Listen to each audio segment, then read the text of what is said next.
everybody, and welcome back to the Review of Death, your fortnightly home for Doctor Who news and reviews. I'm Matthew Toffolo.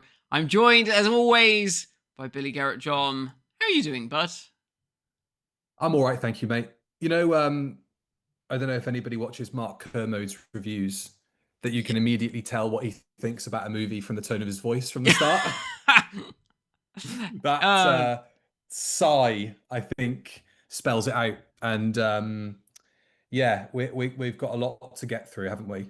We certainly do. We certainly do. Yeah, well, that was the finale for season 2 of Disney Doctor Who, The Reality War.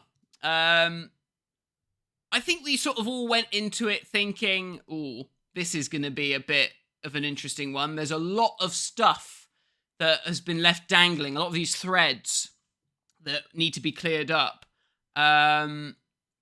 which seems like, can it be done in an hour and 5 minutes? And, well, Billy, tell us the threads. What threads did we need cleared up for this episode? So if I've missed anything out, people can tell me. By the way, we will get to your super chats in a minute. Thank you all so much for getting involved in the conversation. Thank you all for joining us at 8 o'clock in the morning for this. But obviously this is a big one, so yeah. Strap in. Strap in for it. It's going to be good. So the loose ends which needed to be tied up, I've got fourth wall breaks, which for me has been the most sort of egregious. How are they going to write their way out of this one? Yeah. And we ended on a fourth wall break as well. It did end on a fourth wall break, so that's just what Doctor Who does now. And Russell told us that, and maybe we should have believed him, but I didn't want to believe him, frankly. You thought that was just an excuse? Just an excuse just to do terrible things with this program. By generation, RTD said it would be addressed in an Instagram comment. Was it really? Oh, someone's just said my mic is ringing again. Oh, is it? I'm so sorry. Have a fiddle. I'll have a fiddle. While you have a fiddle, should I carry on? Carry on. You carry on. The boss, which did get mentioned. Captain Poppy, I suppose that only really became a thread from the story in the engine onwards. Yeah. And we knew that that was going to be a major feature of this story, but that still needed some kind of resolution. Yeah. Although bizarrely, it had absolutely nothing to do with her first appearance in the program. But I think that is one of a number of issues which have come up from Millie Gibson not being the main companion in this story. And I think that there's quite a few moments in this episode where you can tell that the initial intention was for Ruby to be with the Doctor right through series 2. Yeah. So much of what we saw on screen would have made much more sense thematically, emotionally. But alas, for whatever reason, that didn't happen. And so we've ended up with this situation. The Master's gold tooth, which I think we may have got a slight visual reference to when Kate was working on something on the laptop and we saw her red nail varnish, but then also that may have been a complete coincidence. I think we should have ended with a shot of her smiling and she'd inserted the tooth into her own mouth. Ding! Yeah. Susan. Oh yes. Omega. I've got interesting speculation about Susan. Oh, I'm looking forward to that because I'm bewildered by all of that. I have heard things. Okay. But we'll get there. I watched the episode of the official podcast which covered Empire of Death. Yeah. Because I was just about to say, wait, I thought they cancelled that. Yes, they did. They terminally cancelled it. Yeah. And I remember Russell giving a preview for series 2. And I don't know at what time that was shot, but I'd imagine it would have been immediately prior or sometime around season 1 going out. Yeah. And he says the story of Ruby Sunday's family is not quite at an end. There's more revelations to come, which doesn't happen. No. They get a baby at the But end. why? But why was Mrs. Flood standing on a rooftop making those pronouncements? All I can say is you're literally in for the ride of a lifetime. Why was Mrs. Flood standing on a rooftop making those pronouncements? I suppose you could say the pronouncements themselves were a harbinger of the events to come. Yeah. But making those pronouncements in that particular way with the fourth wall breaks, not addressed. No.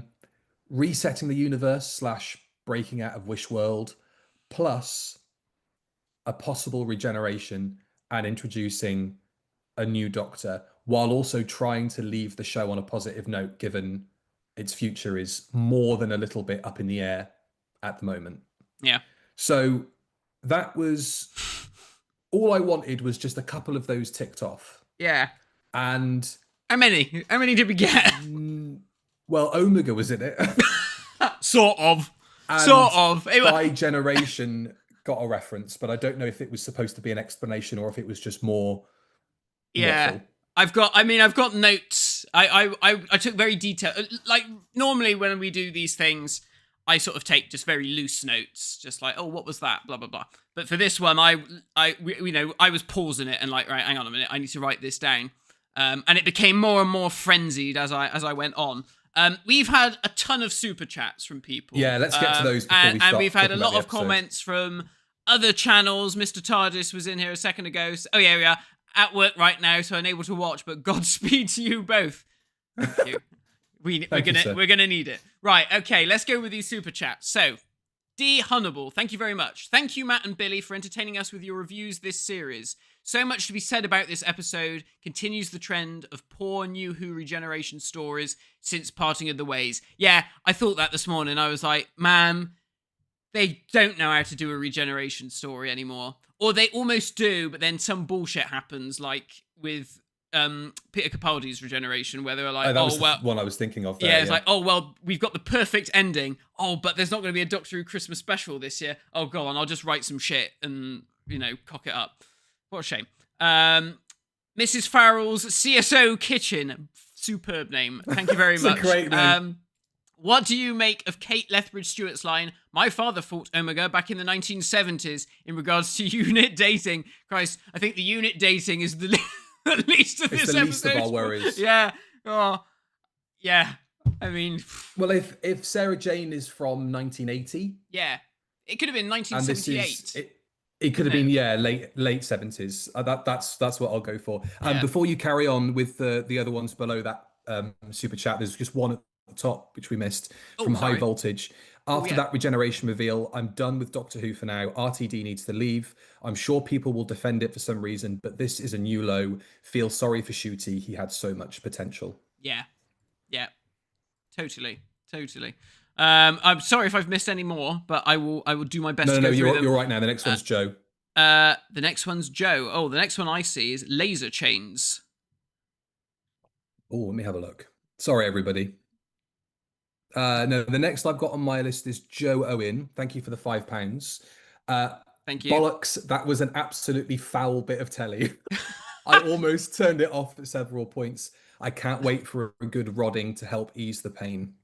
Oh yeah, I see it now. I've got them. Yeah. We're gonna give you a good rodding this morning just to help you through it. We've got another one here from K. Williams. KC, is it? Oh, KC. Apologies. From New Zealand. Oh, yeah. You're saluting. Do you know? I got a DM this morning from them saying can't wait to watch. So you're welcome. It's your Sunday night entertainment. First time watching live, and what a must-see live to tune into. So much to say. Cried at Jodie's return. What was the rest? Well, if you want to see... And this is coming from somebody who interviewed Ncuti and Millie for Teen Vogue, I believe. Is that right? Wow. It's a great interview, so check that out. Oh, nice. Oh, excellent. Speaking of, reactions to things, I didn't film myself reacting to anything. But I did film Jonathan's reactions to some of the key scenes in last night's Doctor Who. Great. So I am going to send them to you, Billy. They're only short. They're only the biggest one is the end, which is about 5 minutes long. I'm going to send them to you, Billy, and you can put those on Patreon, so Patreon subscribers can see Jonathan's despair as it happened. We've got another super chat from Laser Chains. Thank you, Laser Chains, who says, I think the question what on earth happens next has never applied more both inside and outside the show. Baffling decision made worse by uncertainty. Yeah, this is my issue with it ending like that, and we will get there. The Pandorica Opens, thank you very much, says, it's my birthday, and this was the episode I got. Oh, I'm so sorry. Some nice bits. Jodie was superb, but damn, Omega the Rani got shafted. Killed a god with a vindicator. Yeah, it was Ghostbusters, wasn't it? It was very Ghostbusters, that bit. The Northern Dalek, thank you very much. Try not to burst any blood vessels today, lads. One of the most creatively bankrupt choices they could have made. Embarrassing. Yeah, that's fair. Joe Owen, thank you very much, says, felt really un-Doctor Who, him shooting Omega. Oh, very clever, him shooting Omega, but used shooting. Nice work. Very clever, well done. Tommy K, thank you very much, says, I've been a Doctor Who fan forever. It's jumped the shark and lost itself a viewer for future episodes. Ironically, the best part was 13. Channel Pup, thank you. I woke up pissed off. Thanks, Russell. I need a cigarette and I don't even smoke. Yeah, it's funny when you have moments like that where you're like, oh, I could go for a fag right now. Yeah. Young Codger, thank you very much. No need to review the next series, lads. We understand. You're quite right. I do feel a bit like that. What if there is a next series? You got to wait and see. Well, yeah. Chris Day, thank you very much. Prediction, if Russell T Davies continues, the next special will be a Curse of Fatal Death remake with lots of mid-regeneration famous faces before the real 16. Yeah, I do wonder if there is going to be it's going to be a big delay until we introduce the new Doctor. Yeah, I think something fishy is going on there with Billy. Yeah, but we'll come around to that. Yeah. In fact, KAW Gaming, the super chat after your next one here. Yeah. It didn't say Billy Piper as the Doctor in the credits, which is a major giveaway, and we'll get to that. Yeah, and there's also been like a press thing with Russell and Billy, and they've both said, oh, but who is this, and who, why, and how? You will find out. So the fact that they're saying who, yeah, not Doctor Who, some other who. Natty Bateman, thank you very much. They didn't mention when Ncuti's last day of filming was on. They didn't mention when Ncuti's last day filming was on Unleashed. Also, Billy Piper went out with Matt Smith for a bit. That's true. Cool Gaming, cool blimey. Thank you very much. It didn't say Billy Piper as Doctor in the credits there. And we've got a big one here. Thank you ever so much. Wow, thank you, Brit Sniper. Who says, won't be stopping as I've come from a night shift. I personally do not know how I feel on this finale. The Rani was underused, and Omega, while he looked cool, was very underused. As for the regeneration, I have way more questions than answers right now, which is very true. And then we've got a super chat from Polish GMR. Thank you ever so much. Well, the actual plot was all right. Omega was dog shite. Waste of my favourite villain. Could have been amazing. Was so happy to see Jodie back. The ending led me to not wanting to watch season 3. Waste of my time. Wow, lots of very similar sentiments about wasting my time. I'm not coming back. Yeah.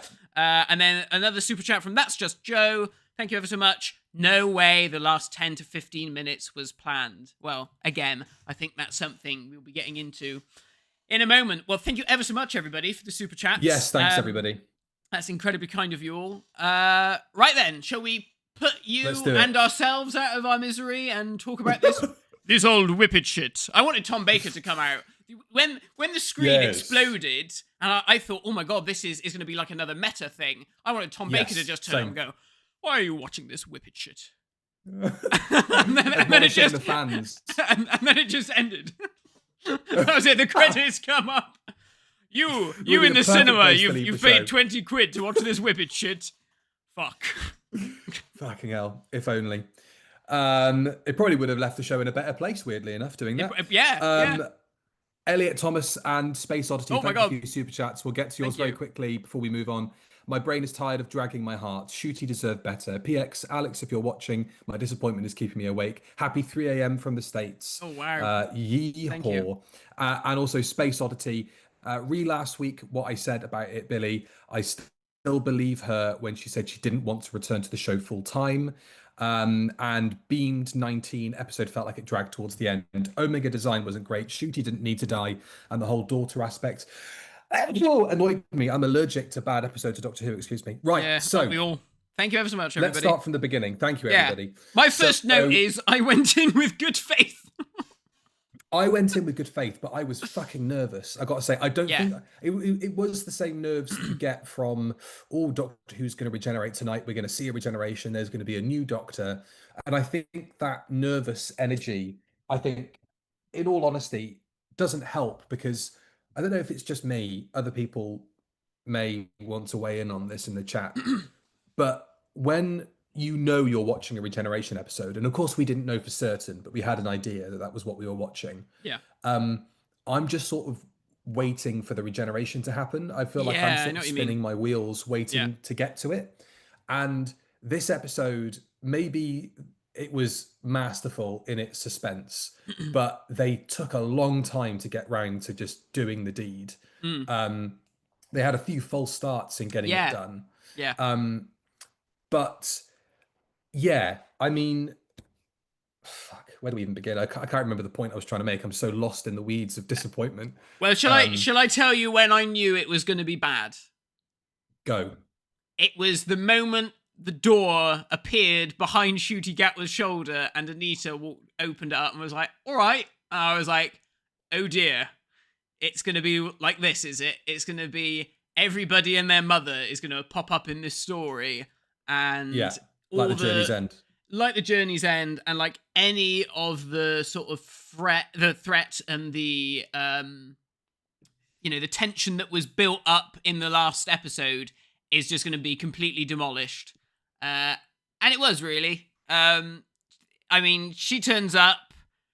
Everything resets for May 24th, so we don't actually get to May 24th, even though we sort of see all the stuff blowing up.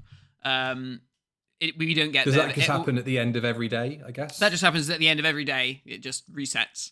Even though it took the Doctor and his doubt being there for all of that stuff to happen. Yeah. At the end of the last episode. Yeah. And the element of doubt seems to be irrelevant in this episode. Yeah. Because I know that they've obviously reset it, but the Rani talks about something else to do with the Doctor being there, and that's why she needs him there. We'll find it later, but anyway, yes. Sorry, carry on. Yeah. So world resets. Okay, fine, fair enough. We get the revelation that Anita has been basically stalking the Doctor through time and space because she was in love with him. And then we have these flashbacks. It was weird. Like when it cut to that bit of Matt Smith playing chess with Mark Gatiss, I was like, oh, this looks very similar to that episode where Matt Smith plays chess with Mark Gatiss. And then it was, and there's Matt Smith. I was like, oh, okay, interesting. And then, of course, we had our one and only appearance of the Daleks in this period of Doctor Who. And it's a flashback from Day of the Daleks. And I'm sure Dalek 6389 are going to have a field day with that particular clip, because there was a prop in the foreground. There was, yes. Which they comped in. Yeah. I think that's Russell's prop. I think that's Russell's Dalek. Oh, is it really? Oh, okay. It looks like the right proportions to me. Yeah. It looks slightly off. I saw the behind the scenes, the YouTube behind the scenes, which honestly I think most of the time is actually better than the Doctor Who Unleashed, because they just get on with it. And it was interesting that they had the Dalek in and they had it like going past her through the doorway.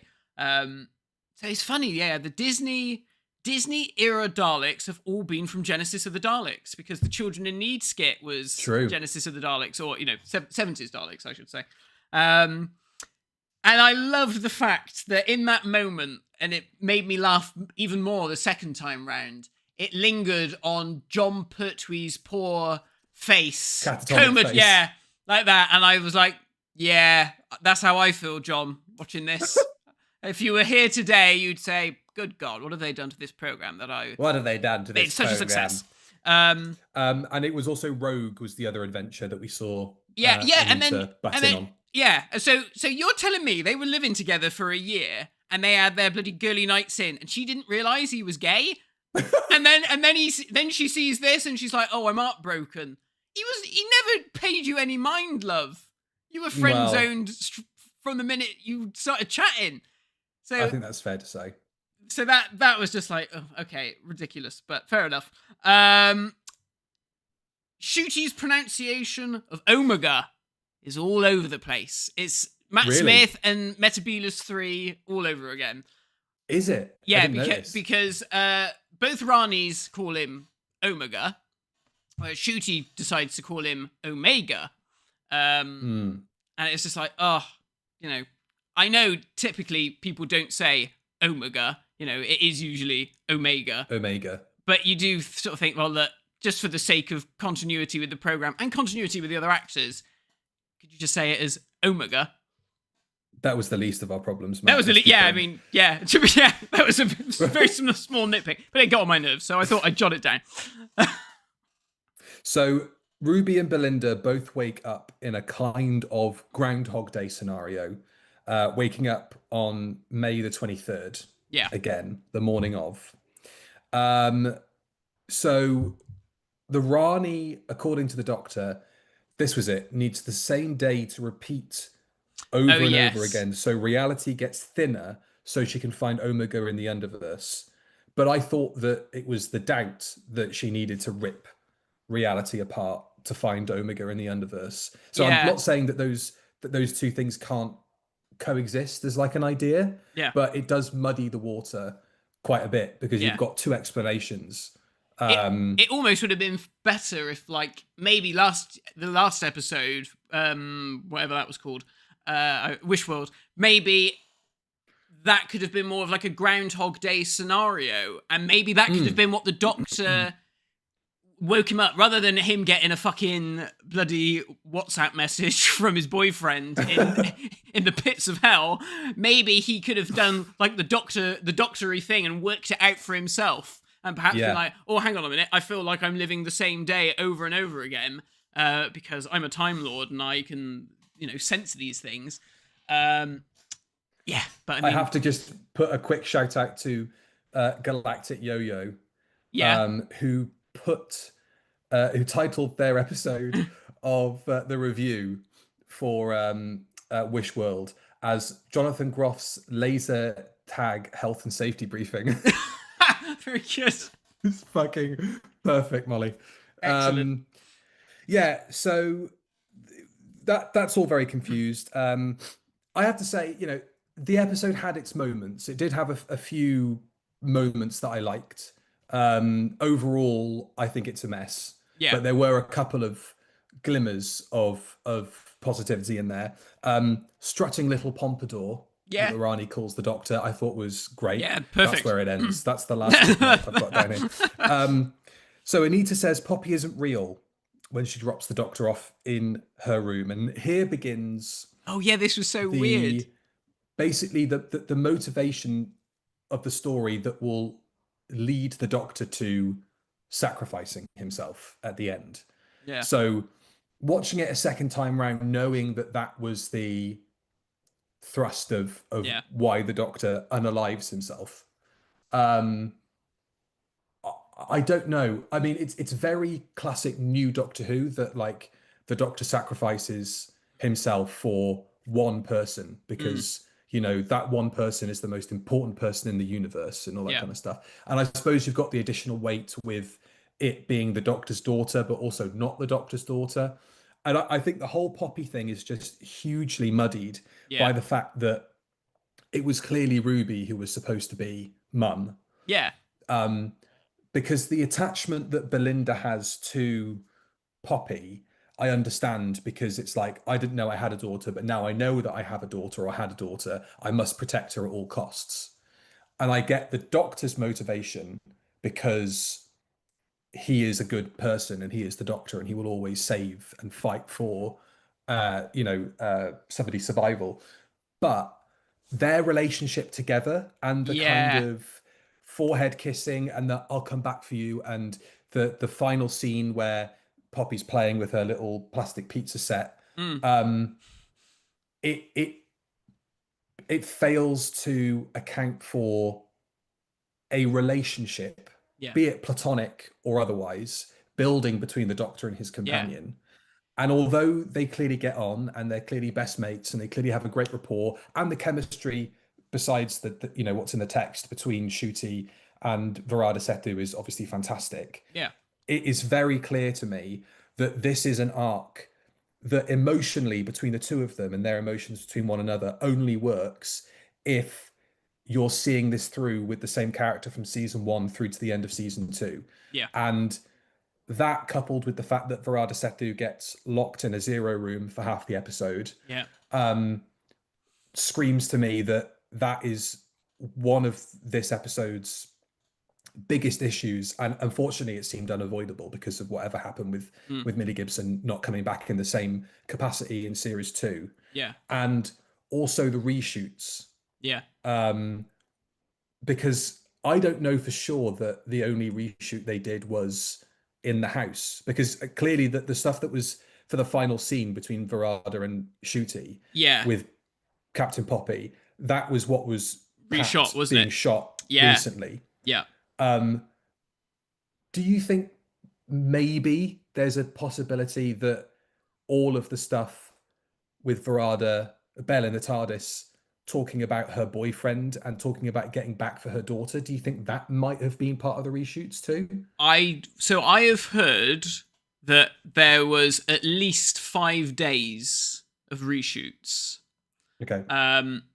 So I think a lot of the stuff that we see in the TARDIS, potentially those bits, certainly I think obviously the regeneration itself, and I think the stuff with Jodie Whittaker, I believe all of that was reshot. Okay.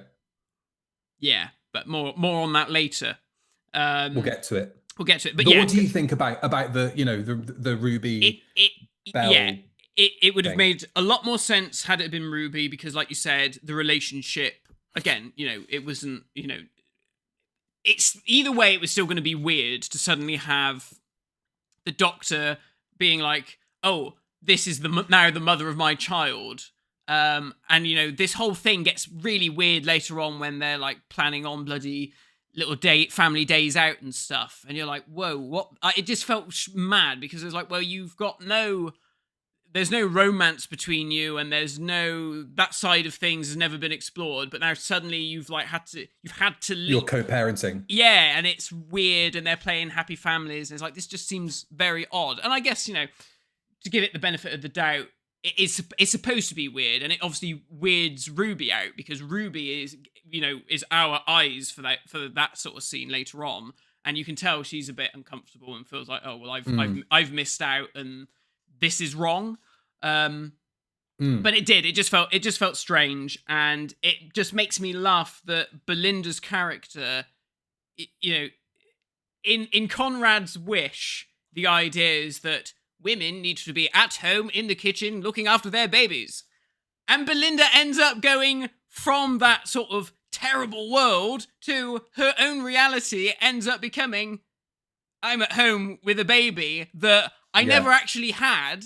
This baby has been thrust upon me due to the Doctor trying to keep this baby in existence. And now I've fucked up her life. And completely changed the course of her life and the independence she had. Her whole character just shifts so quickly. She goes from being a very independent person of, I have a job and a family that I need to get back to. I don't want to be arsing around in this police box. This is not for me. Yeah. Get me home. To, oh, actually, I've just got... I just left. I need to look after the baby. For getting back. I have a reason for getting back. I've got the baby. I've got the baby. I've got to sort. And her character just disappears. She's just. It's all about the baby. Oh, I've got to look after the baby. Do you think that we needed to have the Doctor feeling guilty for that, because he didn't really seem to express any guilt for changing her life? Yeah, I think there needed to be an element. I mean, it's the Time Lord Victoria stuff again. He's playing God. He's playing God with people's lives. I think it's like what the Rani was saying, about them, you're just insects to him. And I think it is. But then he goes and proves the disparity in their relationship. So the Rani was completely Rani was completely right. And I think maybe there needed to be a beat where the Doctor was like, shit, she was right. I'm playing God with people's lives. But yeah, again, we're getting slightly ahead of ourselves. Where were we? So yeah, she wakes up. He's not there.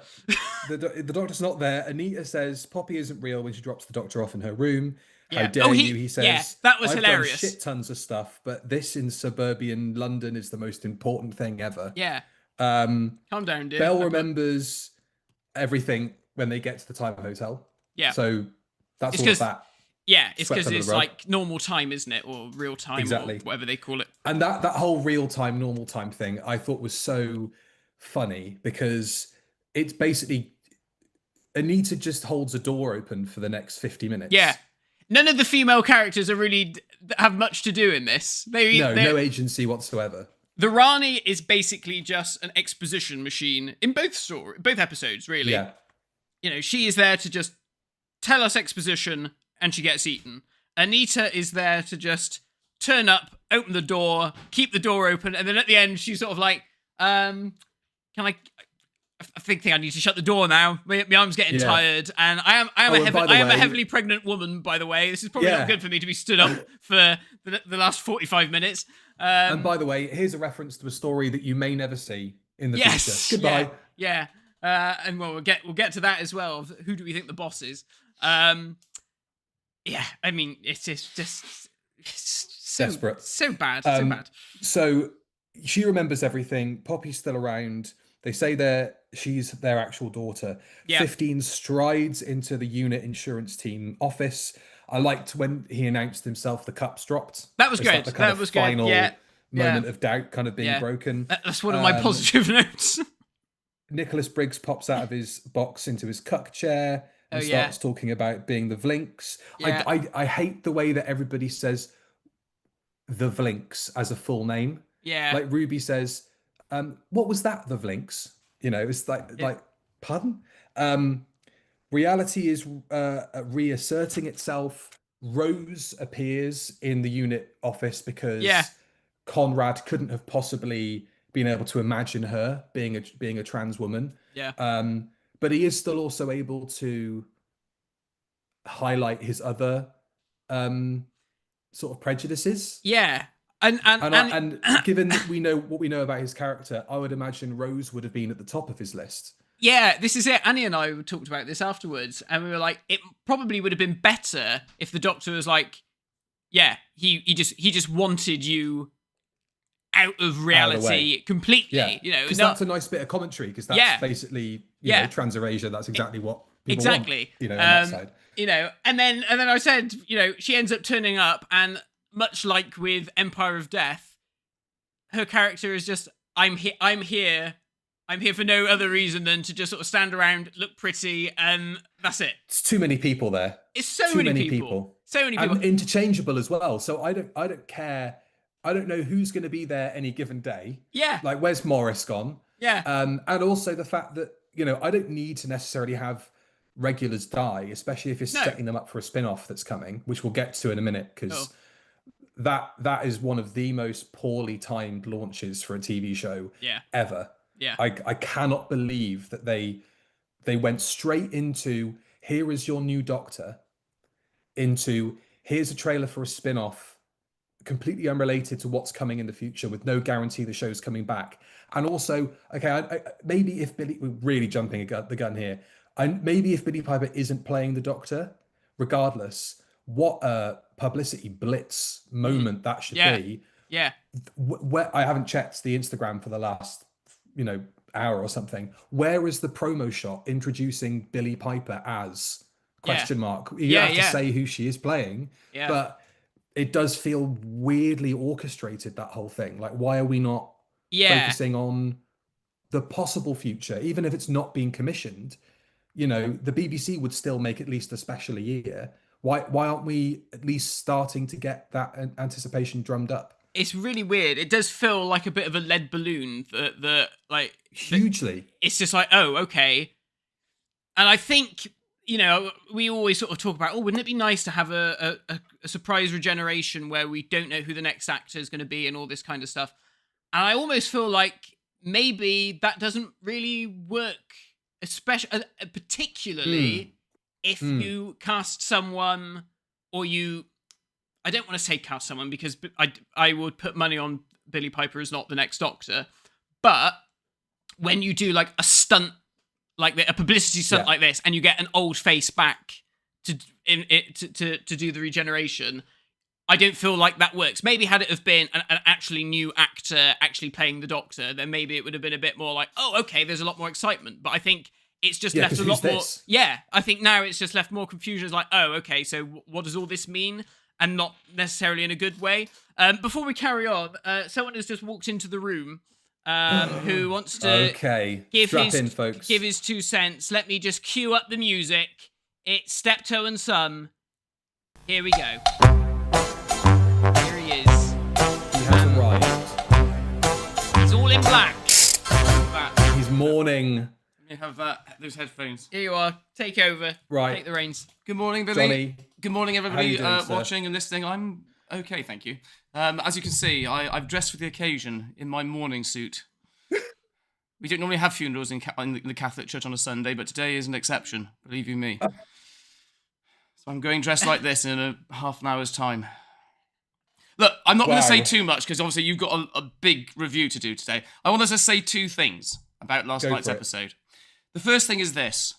John Pertwee's face in Day of the Daleks, then on that couch, says it all.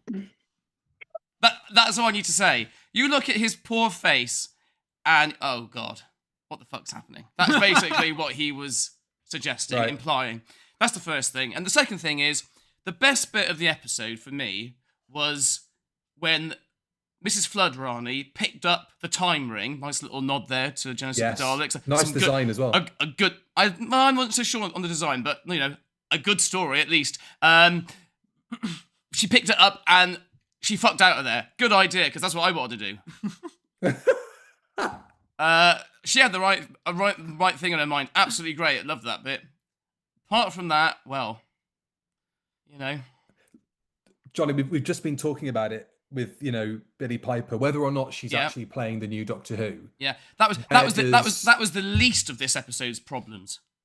In my I mean, like Matt said, she's not going to be Doctor Who. She's a very good actress. She was great as Rose. She's not going to do that job. So whatever she might be, bad wolf back for whatever, or the TARDIS going fucked up again. Whatever's going on, she's not going to be Doctor Who. So don't care really about that. I mean, I did, obviously, the Patreon people will see when Matt sends you the clip. I was a bit shocked because I thought, surely this can't be right. But then when you see the credits, she's not listed as the Doctor. You think, well, okay, fine. So whatever's going to happen, if anything happens at all. Well, that's that. And also, I was going to move on to this a little bit later, but, we are on it now. I don't know how excited I am about the prospect of a new series of Doctor Who with a new actor in a lead role when they're not playing Doctor Who. So are we coming back and watching Doctor Who, but the main character isn't in it for however long? We don't know, do we? I feel like it smacks of we're going to do a special where we introduce the new Doctor in a very different way, but we use Rose as the sort of eyepiece of the show, and interesting. She's that's good. ringing Like a familiar face to help to transition into.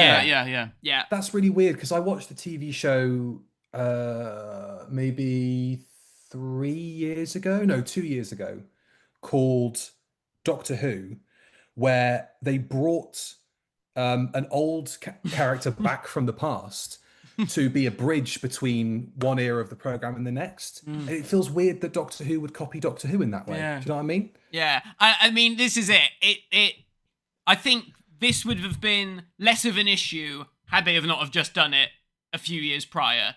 And with this character from the same era, I mean, it just smacks of desperation. It does, it doesn't it? smacks Yeah. of. It does. Where's their originality? You know, It's gone. remember all you 7 million people who were watching it regularly, who loved it. back Yeah. when these two were in it. Well, please come back because look, she's in it again. Mm. Look. See, it's still the same program. We're not woke. We're not this. We're not any of the things the tabloids say. We're still that same program you love.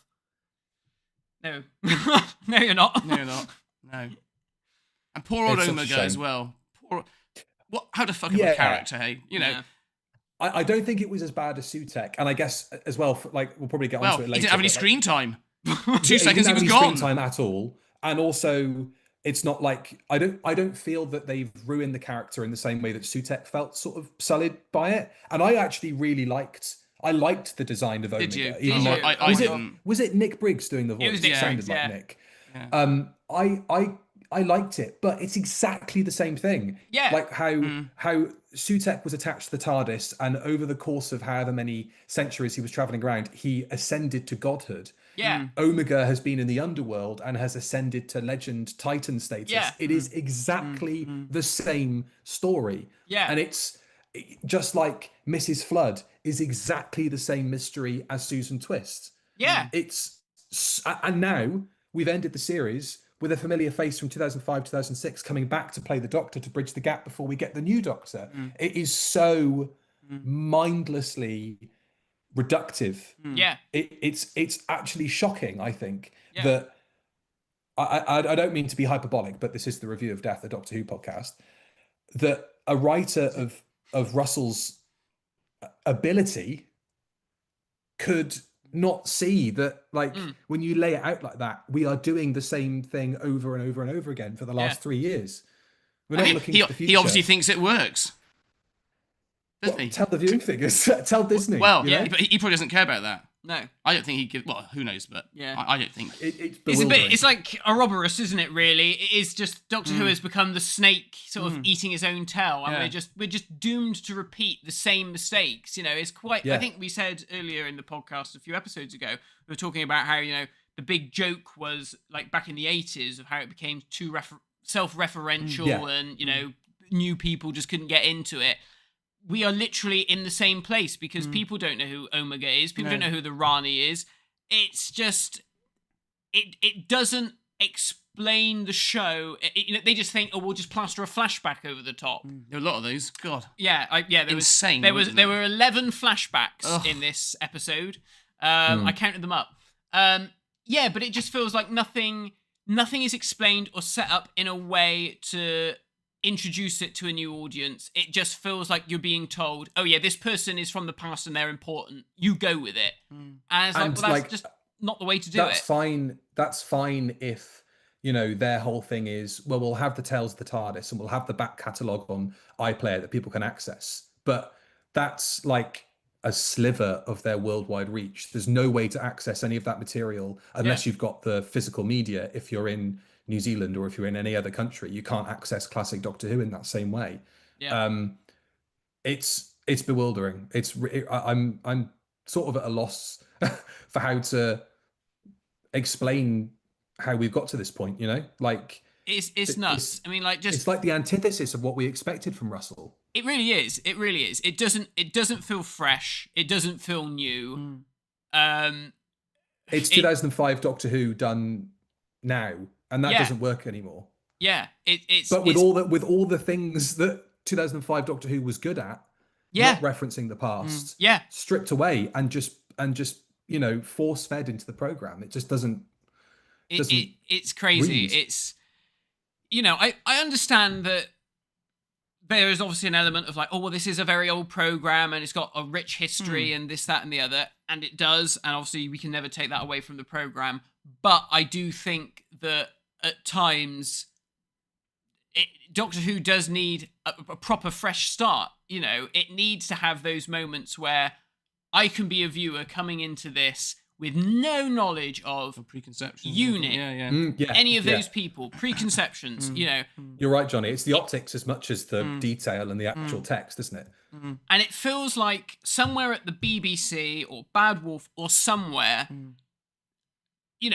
I didn't like the Chibnall era particularly, but it felt like Moffat and Chibnall, they try to do something different with Doctor Who compared to Russell. Mm. But now it feels like, oh shit, Moffat's era sort of ended with a bit of a damp squib because the views were starting to drop off. People didn't like Capaldi. And then we go into Chibnall era, starts on a high, everyone wants to see Jodie, but soon it is getting lambasted by the tabloids. This doesn't work. No one likes her and all this kind of stuff. And it feels like somewhere the BBC went, shit, we need to go back to how it was back in 2005 and no, don't try and do anything different. Don't break the formula, because if you break the formula, it's not going to do very well. Oh, the fans like all the window dressing of bringing back doctors and all that sort of stuff. So make sure that's in there because it will make it seem big and it will make it seem grand. But that happens far too much, then, doesn't it? This is it, and this is Insane the problem. amount of, oh, God, I know a not lot of again. people were sort of saying, "Oh, isn't it nice to see Jodie Whittaker back?" Well, fuck, no, it isn't. Actually, it's bollocks because why did she turn up in this? It was pointless. I know you like, but you mean you like her Doctor? She But didn't it add just sort of anything feels to like, that scene. Imagine if Tom Baker was about to regenerate in Logopolis and John Pertwee turned up and was like, "Oh, hello, old chap, how are you doing?" You know what's you'd be really like, weird about that as well fuck. is Yeah. like I liked it for the fact that Jodie was back. I thought she was great in that moment, and I liked the scene and the kind of chemistry between the two Doctors. But Well, I think it was and I agree. I totally agree. And I think that would have been absolutely fine had it have not been in this story. Had it have been in another Right. story and it hadn't been in his regeneration. As he's about to go. regenerate. Yeah. He's been overshadowed by two Doctors when he turned Yeah. up and when he left. It's mad. He's Emperor But Palpatine, I by the think- way. With those, Who with is? the shooting, with The electric regeneration, hands. electric hands. True. God, He's got it all. he's got it all, hasn't he? Yeah. Well, I thought what was quite nice about it is that, which is a double-edged thing, it did seem to be like, okay, we're doing an official handover from Yes. 13 to 15, To the 15, yeah. which now relegates 14 to being more of a blip and like a transitional thing. Yeah. Which I am actually quite happy with because at least it sort of does away with bioregeneration in a way. It's Yeah. sort of, and the fact that the regeneration happened in the way that it did seems to be a reset of that status quo. Yeah. But then also it's weird. It's like, no, but we weren't not fond of David Tennant being the 14th Doctor. Yeah. So Yeah. it's relegated that, which seems to be not what they were initially going for. Like Matt he's and I both thought, the scene when he wakes up Shooty on the grass when he goes to see. Yeah. I said, "Oh my God, David Tennant's going to be there now. He's going to be turning up in his back garden having cups Yeah. of tea with him." I thought that Maybe. was what was going to Yeah. happen. Yeah. Yeah. I thought he was going to be in some weird Time Lord purgatory or something Yeah. weird, or that Yeah. was when he was going to see Susan. Yes. Or Yeah. Well, Yeah. Yeah. What was all Fucking that about? Christ knows. Anyway, Yeah. well, I'll let you decide. Talk about that one. But there we go. So anyway, I better Thank you, go. Johnny. Sad day. But there we go. Never mind. Doctor Who did well until 89. That's what I Yeah. always say. So I said to Annie last night, I was like, when we were jabbing the dog, I was like, well, Doctor Who had like 30 good years. Yeah. Really. Like, they had like 30 years where it was actually really good. And then the other half. And it is really, because you think about it, you're like, well, yeah, Doctor Who's been back for 20 years. And Yeah. how much of that do I actually really, hand on my heart, think, God, that's good? Not a Yeah. lot of it. Not Not a lot no. of it anymore. But this might be the last ever episode of the Review Well. of Death by the signs of things. Yeah. No. Right, no. Nah, we got plenty we can talk about. We got good old Doctor Who to talk about. We've Yeah, got proper well. Doctor Who to talk about. Yeah. Oh dear. Anyway, Oh, and those new Sea Devils look shit as well. I didn't mind the one that was wearing a mask that came out of the sea, but the Really? Come on, compare that to my good one up there. no, That's I a mean sea that is the devil. best. That is a sea That devil. is a sea devil. that is a sea devil. That when was you a see that- bastardization of a Sea Devil. What you saw in the sea. Hashtag not my sea devils. Yes. Right. On that watery note, I will say farewell and Thank you very I much. wish you Thank all you, well, Wrangler. We'll and see you at soon. some point. Yeah. Take care. Beautiful. Bye. See you in a bit.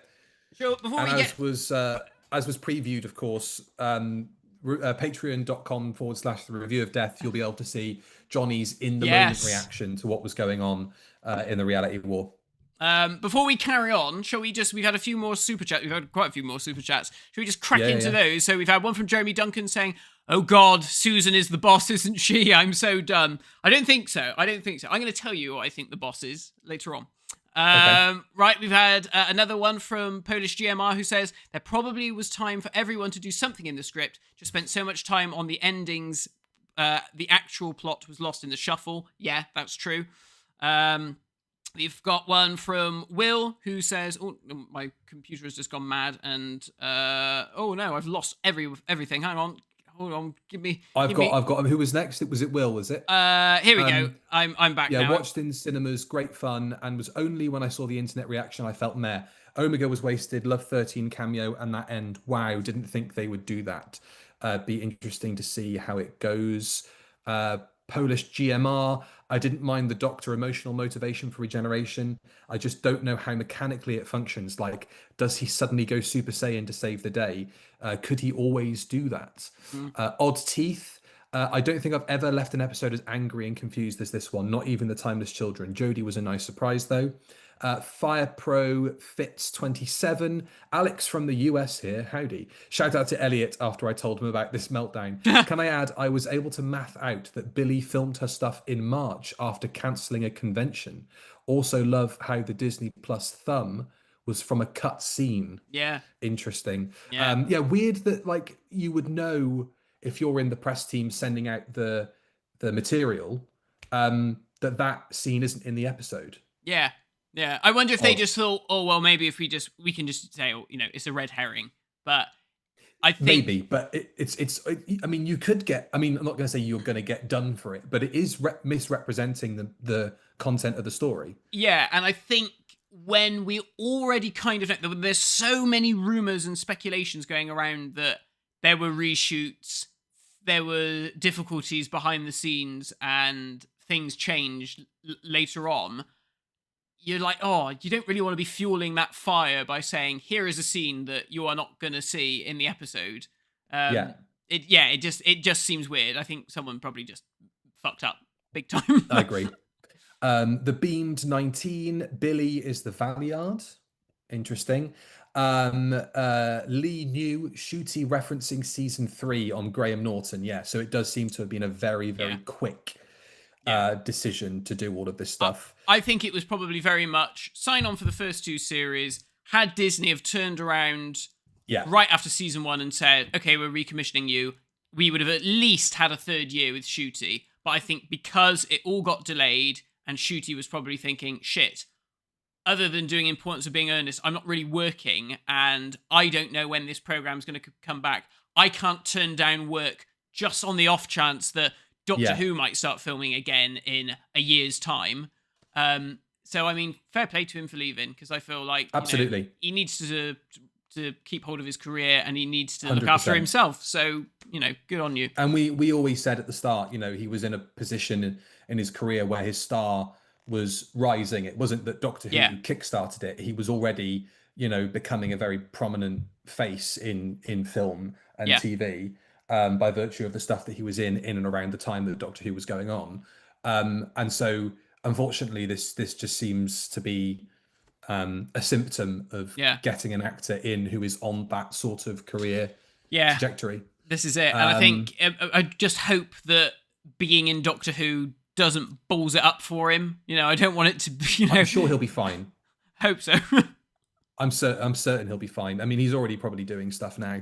Polish GMR, as I said to my friend, if you were going to make the next Doctor a familiar blonde face, bring back Jodie for a special. I'd rather have Jodie back. My fiance was fairly certain because I think she knew that Shooty was going to go. Yeah. And when Jodie popped up, I think she thought, okay, so we're going to go back to Jodie now.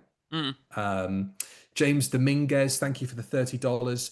I feel so let down by this RTD era. The Rani was wasted. Omega was way too over the top, and the Poppy reveal was boring. I've been watching since 1980. We need modern Philip Hinchcliffe. I agree. Yeah. Sad day.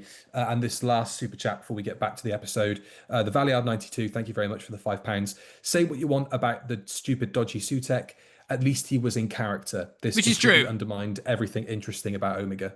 Yeah, I mean, this is the sad thing, I think last week we sort of said, I mean, I didn't think he was going to turn up at all. until latterly when people told me, oh yeah, he is in it. But he's a character with, I mean, obviously he's a bit one note, Omega, but he is a character with at least pathos, and he's a sympathetic character. And I feel like they fucked all that, even in all the backstory, because they get so much stuff about him, like, oh yeah, the Time Lords locked him away and all this sort of stuff. No, that's literally not what fucking happened. He was forgotten. He was suspectedly killed, and then that was it. And they were like, oh well, hard luck. And he's like, no, this is the guy that you owe everything to, and you just left him to rot, which is far more interesting than, ooh, he's the boogeyman and the Time Lords had to lock him away, the original sin. Fuck me. There was a few original sins in this story. That's very accurate. I actually quite liked I liked at least the way that Shooty played it, and some of the way that they described Omega as the original sin, the Titan. I like, it's not particularly Omega, but I did like that bit. I'm not particularly wedded to Omega as a character, and so I didn't mind the way he looked. I even thought his oversized cranium could be like the design of his helmet in Arc of Infinity, the way it kind of goes up into a point. I thought maybe they're trying to at least tie something together. I don't know. At least the one thing that I will actually say, fair play to them, is that they reused Omega's symbol off of his chest. That is very nice. That is a pretty low bar to say, like, well, at least the people in the art department will give a shit. We've had a few more super chats before we carry on. We've got one from Chris Goll, who says, love the review of Death this year. What a disappointing ending. Not only I can take away, really did enjoy Belle's exit. Feels really unique. Polish GMR says, I can barely bring myself to think about Omega. What a travesty. Got the backstory wrong, out of character. None of the pathos and empathy was there. Yeah. And then Cool Gaming, thank you, says empathy. Yeah, absolutely. Yeah. Where was the the Doctor's reverence for Omega? Yeah, well, this is it. Yeah. And he was like, no, don't worry, I'm just going to fucking ghost bust you with this fucking laser gun. What? He's like, who is he? The Stay Puft Marshmallow Man? Come on. Cool Gaming, thank you, says, I thought the regeneration would have been the fugitive Doctor. Yeah, I think I'd have been more on board if he'd have turned into Joe Martin. I'd have been like, okay, why the fuck not? Stella wondered if they were going to still go down the route of half human, half Time Lord, Captain Poppy. Oh, I see. If Captain Poppy was going to grow up to become the fugitive Doctor. Yeah. Well, which might have been interesting. Yeah. Can I ask as well, just my next note, Unholy Trinity. Now, wasn't that wasn't the Unholy Trinity? Russell did. Russell said that the two Ranis and Conrad are not the Unholy Trinity, and then the Doctor then confirms that the Unholy Trinity, which was like such a throwaway line, I missed it the first time round. Yeah. Was the Rani, Conrad, and Omega. Okay, cool. Now, what did you think super about... chat from Daniel Cox. Cheers. Thank you very much for the £5, Daniel. The Rani goes in to speak to Conrad. Yes. She sweet talks him. I could tip you on your side and serve olives on those dimples. Face dimples or arse where are we cheeks. talking? Arse cheeks. Yeah. I could tilt you on your side and serve olives out of your ring. I think Conrad was also somebody who was woefully mischaracterized. Yeah. I mean, like, he doesn't get the comeuppance he deserves for a start. No. He got the world that he wanted. Yeah. And then he's forgiven by Ruby. Yeah. And then goes off to live his perfect life. Yeah. And again, I mean, I don't know if this is an edict from Disney, but I was sort of wondering when I was watching Unit Tower collapsing and all that kind of stuff. By the way, why was that happening? Was it just the shaking of the bone beasts as they were stomping towards the building? Or No, it's because the whole building is like a big turret. And it spins round, and so no, that seems like a daft thing to design the building to collapse while you're operating it in the way that it was intended to be designed. It's insane. Yeah, I hadn't actually thought of that, but you're completely right. All those poor people walking down below. Fuck me, shards of glass. Yeah, and I was like, but so the bone beast shooting lasers out of them. Why is all this shit happening? But I was watching it, and I was like, I wonder. There's a bit of ADR in the scene. I think it's Ibrahim and Kate are like up on the kind of main viewing platform on the main table. Yeah. A load of rubble falls from the ceiling and crushes somebody next to them. Yeah. And there's an ADR of medic from the background, suggesting that person hasn't just been fucking brained by all that concrete. Yeah. And the fact that, Conrad gets a happy ending at the end of it. We know that Disney have had a say in scenes being rewritten or repitched or the context being changed. Yeah. Nobody died. No. And it's a season finale. It's a big cataclysmic shit's going down. Yeah. Not even, I'm not saying get rid of one of the unit regulars, but one of the kind of unnamed unit, bum fluffers in the background. Why weren't they, it just seemed weird. Yeah, no one can die in Doctor Who, Billy. Not even imaginary babies. Not even I was just like, I am so ready for this fucking baby to die. God, rod out of context. And she's a lovely baby. She's a very cute baby. She's a very, very cute baby. So she's a scrap of a memory made real. Ruby remembers Poppy, and then we get onto the Rani's plan because this is the other thing. This is the other thing. When they were like really like, Poppy is my baby. Poppy is my child. Poppy, Belinda, is your child, and she's like, oh yes, how could I forget? But fuck me, last episode you couldn't even remember squeezing her out your fucking vag. So why the fuck suddenly like, oh yes, she is my baby. Make your mind up. Jesus Christ. Oh my God. So the Rani's plan, splitting this actually was less convoluted than last time.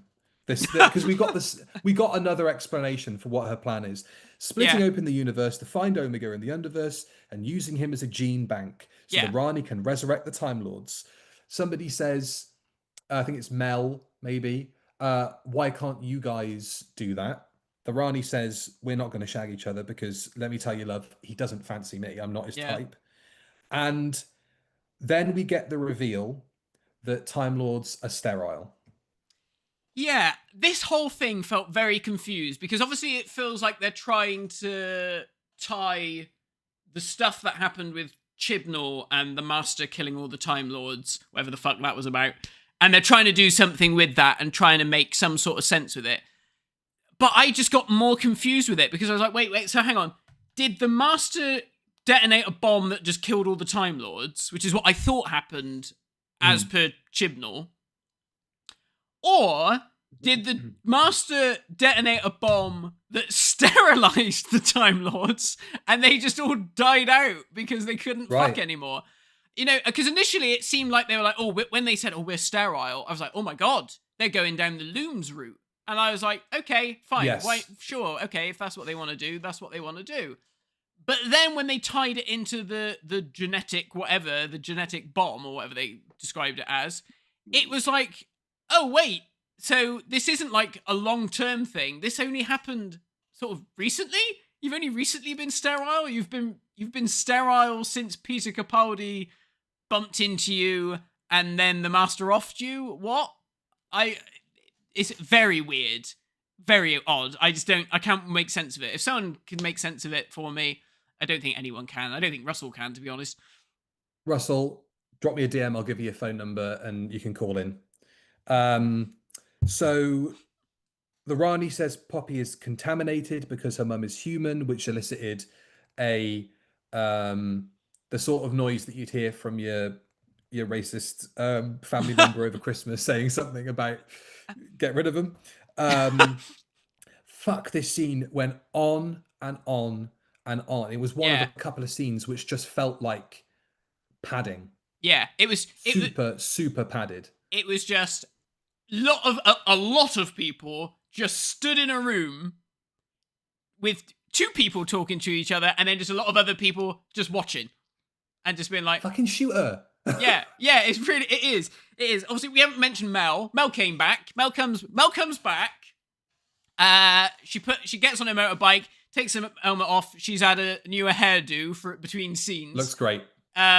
Which is hilarious. I don't know whether or not that was meant to be like a visual cue for the Rani to go, I recognise that It's that 80s ginger perm anywhere. I mean, here, we meet again, says Mel. And they're like, oh, I've not thought about you. Oh, you've thought about me every night. And I have put, this dialogue was shit. There was a lot of really ropey back and forth. I mean, even some. I'm not blaming Verada Sethu for this, but some of the scripted that came out of her, and there's a couple of those that just felt really, really painful. I've got here. So when the stuff about the Rani is like revealed, when the Doctor's like, oh yeah, so it's the Rani, and Mel was like, I've met the Rani before. I've battled the Rani before in my travels with the Doctor, and she just treats the universe as an experiment. And I was like, thank you, Melanie Bush, for going on to TARDIS Wiki and just reading the opening bio line of who this character is. So much of Mel's dialogue this episode it just felt so shit. Like when she comes back later on with Conrad, she's like, Conrad's working in this thing. I think that was a very nice thing you did, Ruby. End scene. And you're like, what is this? Now, I know some people are going to turn around and say, oh, well, the We Meet Again stuff, oh, it's so camp, it's so wonderfully camp. It's camp, but it is also beyond parody because it just sounds so shit and ridiculous. It's like, why? Why are you doing this? That can only get you so far before you're like... No, this is just bad. Gone? Yeah, you can either go, this is camp, or, oh, okay, camp. Oh, no, this is just purely bad. You know, I'm half surprised they never said, because Annie was like, well, Mel and the Rani are wearing very similar leather jackets. The cut is exactly the same. I'm not surprised if Mel didn't turn around and say, and you're copying my style again, you bitch. If only. Would have got some motivation finally. Yeah. Where'd you get your boots, love? In the Bone Palace, the Ranis activate a chrono stream, I think they called it, to create a link to Omega while setting the Bone Beasts on Unit Tower. The Doctor tells Susan Triad... literally. They were, yeah, literally. Tells Susan Triad to construct a zero room, so that was a nice reference, I guess, to keep Belle and Poppy safe. The Doctor leaves them in. I quite liked the hard cut to the silence of the zero room when Belle and Poppy were in there. But it also did seem to be systematic or representative of Belle being shoved aside away from the action. Yeah, she's literally gone from being the companion to, actually, we'll just stick you in the cupboard. We will stick you in the cupboard with the baby. Both Jonathan and Annie went, when are they going to start floating? If only. Okay, now Poppy comes floating out like, in a little... Yeah, the Doctor's like, oh, you know, you're never going to age. You know, you're just going to be here in perpetuity. But if you want something to do to pass the time, think hard enough, you can float, babes. So give that a go. See you later. That might be fun. That might be a laugh. That'll kill off Ruby the eons. is given the Indigo device, which is just a teleport. Lots of emotional beats and lots of action, but no story up until this point. Yeah. No real danger or peril when units falling apart. No. The Doctor hoverbouts onto the Bone Palace. Yeah. That looked good. He says that did look good. Sequence looked good. There was a bit of Spider-Man 2002 bendy CGI on the Doctor's body when he flew underneath the bridge, but it looked fine. It was fine, yeah. The Doctor hoverbouts onto the Bone Palace. He says we have that actually quite nice bit about, you know, you're a Lord of Time, act like one.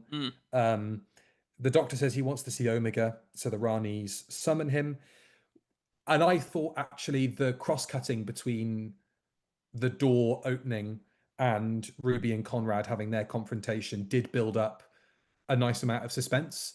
You know, I was sort of like, but in a way of fucking, come on, I want to see what he looks like. I want to see what. Yeah. And I was almost thinking the door's going to slam shut before we actually see him. Yeah, but me too. We actually did, which is fine. When you saw the claws, I was like, "Oh, is it just we're just going to see the fingers, and is that going to be it?" And I almost kind of wished maybe we did, but yeah. Also, we get earlier on when the Rani's talking about, well, how did she survive the genetic whatever? She's like, "Oh, I did a genetic sidestep." So now is that by generation? I don't is that the know. Reference to by generation, because Russell said in an Instagram comment it was going to get mentioned, and it got mentioned to Jodie, but it wasn't explained. Was the genetic sidestep the by generation? Macra has actually posted this in the chat, and he says, "You've forgotten the stupid throwaway line about by generation being the replacement for having a kid." So I guess by generation is only, but by generation it was like meant to be like a big myth. So did this not happen? It's so fucking confused and convoluted. I just don't get it. I don't care to get it, to be honest. If it's in a bag marked it, set it on fire, because it just, none of it makes bloody sense. We've had a few more super chats. Let's save our souls for a little bit and see what people have had to say. Lou Gallagher, thank you, Lou, says, went to a puppet rave last night. I work in theatre. Had a few pints, bit of grass, and this episode was still the least coherent part of the night. Good on you, Lou. Classic. Well done, Lou. And Jake says, the levels people are going to completely deny Billy Piper as the Doctor is awful. The worst one was it didn't say introducing Billy Piper as the Doctor. I don't want another gimmick like 14 was. I'm sorry, Jake, but I think you're going to have to gimmick. Is, you know, a lot of shit, you know? And that's certainly not what we're wanting to give off. Yeah. Because she's a great actor, and I think she will be a good Doctor. And she understands how to deliver the kind of dialogue that we were listening to last night. She gets the assignment. She's part of that world already. But it is, I don't really want to watch Doctor Who without Doctor Who in it. Yeah. And this seems to be the way it's going. This is why I think it will be like a one episode. I don't think Billy Piper would commit to being Doctor Who. No. For long term, anyway. She hates Cardiff. She hates Cardiff. Yeah. So I think it's probably going to end up being, one of those. Just it's a one off and that's it. Matt Go Styles has just dropped a super chat saying, "Sometimes I think we're all your children. Should go down in history as one of the worst lines ever written. Terrible. My toes curled so much I drilled my fans into the laminate." Excellent. Brilliant. I also, let me go, what did I say about that? Where are we? Yeah, sometimes I wrote fucking hell. I put, "Oh, fuck off, Kate, he's not Jesus." But then we got another bit of religious imagery with the arms out at the sides during the regeneration. That seemed quite a biblical moment, and he was talking to the Bethlehem Star as well. We're having audio issues, apparently. Audio is stream's going a bit weird, lads. Audio is completely cutting out. Let us know if you can hear us. Audio, guys, we can't hear. Oh. Guys, we can't hear you. What, can't you hear us now? Interesting. Seems to have stabilized for me. Yeah, I can hear things. I think my internet is being a little bit dodgy. Yeah, YouTube is not receiving enough video to maintain smooth streaming. Okay. It's fine for some people. Fine for me. Yes, I can hear. Just keeps going on and off. Yeah, maybe refresh the page, everybody, if you're having some trouble. My internet isn't fantastic at the moment, I have to say, but we'll press on, and if you have any audio issues, obviously, and you can't stand to listen to it on the stream, then we'll have the podcast version later. Okay, so so Omega appears. Should we do Ruby? Should we do Ruby's bit? What, with Conrad? Yeah. Yeah, let's do that before we get to the big man. So they have a confrontation. Conrad's holding her at gunpoint. And then she teleports behind him and takes the baby and wishes that he was happy. We have a thing about you wanted everybody to have a family. That was his like wish. Yeah. Because he had daddy issues. I thought the problem was with his mum, but that didn't get sort of mentioned. Yeah. But I guess dad wasn't on the scene. Interesting that not everybody got that wish. Mel obviously gets shafted in that regard. She doesn't get to be part of Conrad's vision. Yeah. And Desiderium, the baby, comes to the rescue. And obviously this is jumping ahead slightly to what we'll get to in a minute with Omega.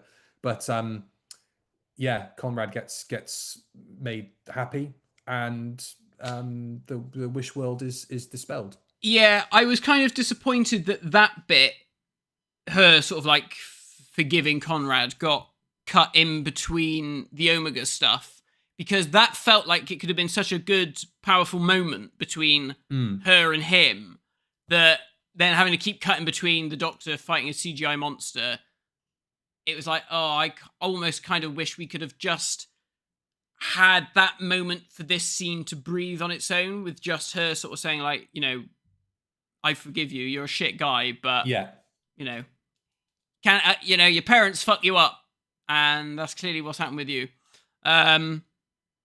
Yeah, so it was. So that's that. That's that. Yeah, Conrad just gets wished out of the episode. Yeah. And he gets his happy ending, which is, you know, okay. Weird. I don't like that at all. I find that really odd. Especially after the Doctor's like, you're going to die in prison, you fuck. And then he's like, actually, I'm going to just be work in a kitchen, which arguably could be worse. If the bear is anything to go by. So the Doctor, Omega emerges. He does the my little doctor thing. Eats the Rani, which I didn't mind. I saw some people were quite upset about the fact that, you know, we've had our new Rani for an episode and a bit, and suddenly she gets eaten. I thought it did a nice job in at least making Sutek a believable threat to a degree, that he's just oft the main Omega. I know they're very similar. Freudian slip there. I thought it did add to a bit of the weight of, okay, he's a bit of a threat here. Yeah, I mean, I didn't mind that she got eaten, because the other Rani, who honestly I think Anita was probably the better Rani of the two. I'm glad she got away, because it's like, well, at least the Rani is still out there, and I guess, you know, she's still a Time Lord. She can still regenerate. She might just end up regenerating into Archie thingy anyhow. Yeah. So, yeah, that didn't bother me. I mean, by this point, I was like, well, this is all dog shit anyway, so who gives a fuck? Omega's just turned up and he's like, rah, I'm a monster. And I'm just thinking, poor Bob Baker and Dave Martin, you must be fucking spinning in your graves if you saw what was happening to your... Christ, you know, fucking... I would have preferred it if Peter Davison had walked out of the door with fucking Rice Krispies on his face. That would have been less Johnny shit. Said. Yeah. That would have been great. Would have been much less shit. So this giant fucking kaiju eats the Rani. The Doctor blasts him. Have you seen my dog? His name's Sutek. He's there with a lead. Yeah. With nothing on the end of it. I took him for a walk and he ran off. So he blasts Omega with the power of 1 billion supernovas or something. Omega gets pushed back into the Underverse. So in theory, he's still under there. He's not. Again. Yeah. I mean, I like to think that actually, you know, because it's like the idea is like the Underverse has like risen him to godhood, that this is like this is more of a version of Omega rather than Omega proper. This is just like a phantom of Omega that is coming through this weird reality. And I think that the real Omega is probably still sat in his like rubber thong that he had on in the Arc of Infinity with his beer belly, just like, that's interesting. Wouldn't it be good if I was a large skeleton creature? Yes, write that down. Write that down, Ergon. Write that down. We must go back to Amsterdam and pick up a pair of gay hitchhikers. Yes, that was good fun and last while you're time. there, get me some of that good. So I didn't mind Omega. I thought, in light of what happened to Sutek, he got away lightly, I thought, and I quite like the design. So I'm not gonna shit on it. To each their own. We've got couple more super chats. Natty Bateman says, "Do you reckon RTD reads the Bible when he's got no ideas? Possibly. He needs it." And then Polish GMR says, "Have the Fifth Doctor pop out and eat the Rani." Well, she did say they used to say we were lovers. So there we go. The most unnecessary flashback in the world, I think, up to this point in modern Doctor Who. Rani asks, "Do you not remember where your TARDIS is? Have you wondered where your TARDIS has gone?" And then the Doctor runs off, and then it's just parked at the end of the hallway. I think it would have been fine just to have the Doctor escaping, and then the TARDIS turns up just when he needs it. We didn't need that flashback. Yeah, it felt completely unnecessary. Yeah. I also I don't like the fact that the Rani doesn't have a TARDIS anymore. I don't like this idea that the Doctor has the only TARDIS in existence, because it just feels like, well, when you do want to bring the Master back or the Rani back, they can't just like bump into them. There has to be some like convoluted way of how they got there. Yeah. It's like, I guess, are they trying to sort of say like, oh, the TARDIS is such a magical thing, but it's like, I don't think you feel like we need to make it unique. I mean, that was one thing that the Chibnall era got right. At least the Master had his own TARDIS. Exactly. Daniel Cox, where was the Ergon? Agreed. Yeah. Adam Reed, Clive from Rose. It's true. All the leaks. It's true. If you guys are still having problem with the stream, by the way, just refresh it. It seems like YouTube's just acting up a little bit. I think it's my end. I think internet's being a bit cocky. Okay. So the Doctor returns to Unit and to the Zero Room and finds Belle and Poppy safe. In the TARDIS, Ruby asks why she had memories in Wishworld of the universe before. The Doctor says, "I have no idea." That's good. I like that. That's easy. That's a good workaround, isn't it? When you don't know the answer, just have your character say, "I don't know." Don't know, babes. Of all the loose ends to tie up, RTD prioritizes setting up the events of Robot Revolution. Anita, who has spent the whole episode holding a door open, says goodbye and references the boss. So do you want to throw out your speculation as to who you think the boss might be? Given the number of random fucking returns, I reckon the boss is going to be revealed to be the boss. The boss. I reckon it's going to be the fucking computer. I reckon they'll just be like, there was this wonder. Everyone loves Green Death. It's such a great story. It's an absolute classic. And that's such an amazing reveal when it's the computer. So that's it. It's the computer. The boss is back with terror. Do you know what? And it's fantastic. I actually... Content. I like the idea... please come back. I like the idea that you think it's a code name for a character and it actually just turns out. It just turns out to be the boss. I think that's quite cool. Yeah, I like that. Ruby asks the unit crew if they remember Poppy. No, we've missed a bit here.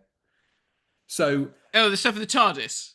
I think that scene where they're passing Ruby's gilet back and forth and it gets smaller and smaller and disappears. I liked that. I thought that was fantastic. Yeah. It was super emotional. It was really well done when it was folding, because it took you a few times for it to go, oh, hang on a minute, this is shrinking. Yeah, and then I was like, okay, this the baby's gonna disappear. Yeah, that was neat. It was a neat. I loved it. It was a genuine like gut punch of. And then them just not realizing. And then when it cut to the shot of the empty cot, I went, thank fuck for that. She's gone. Now let's get on with Doctor Who proper. But no, I know what you mean. No, that fucking baby comes back. So they have that lovely scene in the TARDIS. Then Ruby, I'm a bit perplexed as to why the ever curious and trustworthy Doctor is adamant that Ruby is wrong. Yeah. rather than going, well, if you really believe that Yeah. that happened, then we'll figure this out. But I think he held on to his version of events a bit too strongly. Well, because when we were watching it initially, we thought that it looked a bit like the Doctor was sort of saying to Ruby, no, you're getting it wrong, because he knew that Yes, the baby disappeared. There were one or two looks that seemed to illustrate that. And he was like, I know that the baby's gone. I'm just trying to hold it together so that Belinda doesn't know that something has happened, which I think would have been a far better way of doing it. I also think the Doctor should have taken Ruby to one side and said, now you listen to me. I've already stuck Belinda in the cupboard for most of this episode, so if you don't shut your fucking gob about this baby, you'll end up there too. I'll send you back to the fucking cobbles, love. Yeah. So Ruby then goes around the unit crew to ask if they remember Poppy. We have the I think we're all your children line, which was just horrendous. As great an actor as Gemma Redgrave is, she just that was never going to work. But I have something to interject here. So obviously Ruby's like, one of us is, but someone's missing. Someone's missing. There was a baby called Poppy. They're missing. They were here. Can't you remember? Kate, can't you remember? No. Ibrahim, you waste of fucking space. Can't you remember? No, I can't remember. Susan Twist, or whatever the fuck your name is. Can't you remember? No. Yeah, I'll tell you who's fucking missing. Rose. Where did she go? Mel's on Zoom somewhere else for some reason. And then fucking Rose has literally disappeared. Bollocks to the baby. Where did she go? So, do we think that's a reshoot as well? Maybe. Because they just weren't available to come back at short notice. Or maybe they would. Russell was writing it. It was like, I literally cannot think of anything for this poor girl to do. Bollocks. She's gone out to make a cup of tea. I don't know. What a shame. So this is the central drama that is going to take the Doctor to eventually regenerating. Do you buy it? Because on Patreon in a couple of weeks' time, we're going to rank every regeneration in a tier list. I'm not going to ask where it comes for you now, but I think I need to sit on that one. Does it work for you? I mean, initially I was like, wait, what's going on? And then it was on the second viewing, I was like, oh, okay, so he is literally being motivated by the need to save this baby. He will give up his own life because for some reason only the regeneration or life force of a Time Lord can punch reality back in the direction it needs to be. Even though reality is still fucked because he rewrites Belinda's life. Land borders and Belinda's life, and the colour teal is too blue. Yeah. Well, I'm assuming that once baby Poppy is back with Belinda, the colour teal is back to being teal, and whoever's back from the dead is dead again. Whoever it was, I forget who they said it was, who's still alive. But yeah, I mean, I kind of like the sentiment that the Doctor will sacrifice his life for a lost child. Yeah. I mean, I think that's fine. Do you think that having it be his child sort of undermines it slightly, rather than it just because he's going on about it being any child, and I know obviously it's not, it's technically his daughter, but it's also not. Do we think that it should have just been a random child? I think they probably would have made. I mean, that might have been more emotionally impactful. Yeah, I think so.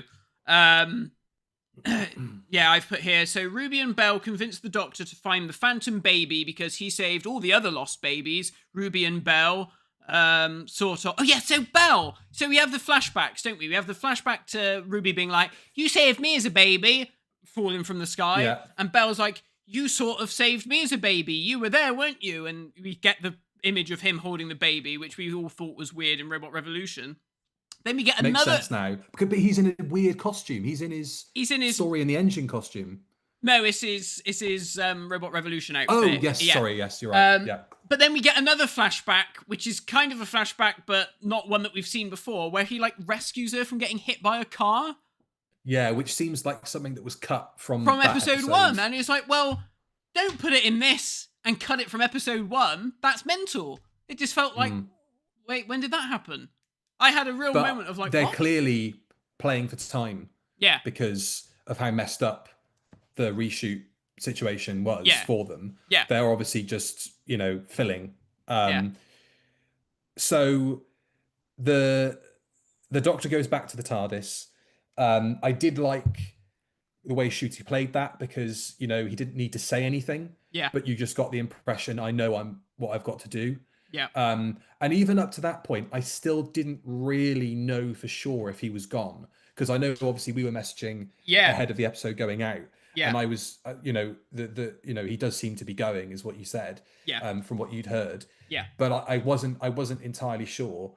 But Shooty playing that scene in the way that he did, I was like, okay, so this is going to happen now. My problem with the last 10-15 minutes of this episode is a bit like what we said at the beginning. When you watch, or at least when I watch, a regeneration story, I feel like I'm sort of just treading water until we see the new Doctor, until we see the regeneration happen. Yeah. And there's two cop-outs of actually seeing the regeneration occur in the last 10 minutes. Yeah. And it screams of playing for time and just trying to bulk it out. However, it does mean that we get, I thought it was a great scene. I audibly gasped having Jodie Whittaker come back. I was overjoyed to see her, and I loved her Doctor. I've made, no bones about the fact that I loved her Doctor, and I thought the Chibnall era was much stronger than a lot of people gave it credit for. I thought it was wonderful to have her back, and I'm glad we got that out of this episode, if nothing else. Another scene with Jodie.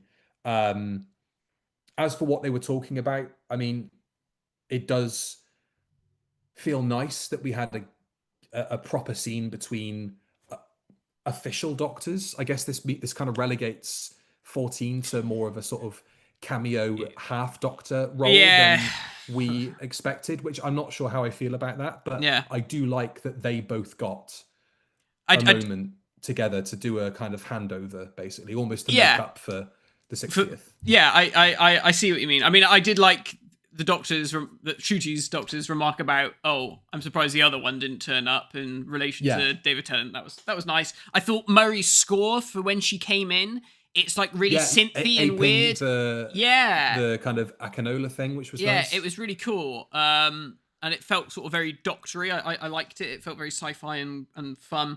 Like I said, had this have been in any other story, I would have been like, okay, sure. I probably would have been more on board with it. I mean, it was leaked. It was leaked that Jodie was going to be in it. I knew that. Was it? Yeah, I read online that Jodie was going to turn up. And I was like, nah, never. And then she did. I was like, okay, fine, sure. Right. But I mean, I think I would have been more invested in it.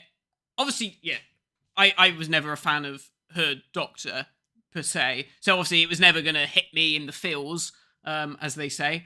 But I think had it have just been anywhere other than, I'm a real stickler for like the Doctor, the exiting Doctor getting their moment in the sun and not having it bloody blotted out by the fact that, hang on, there's another Doctor here.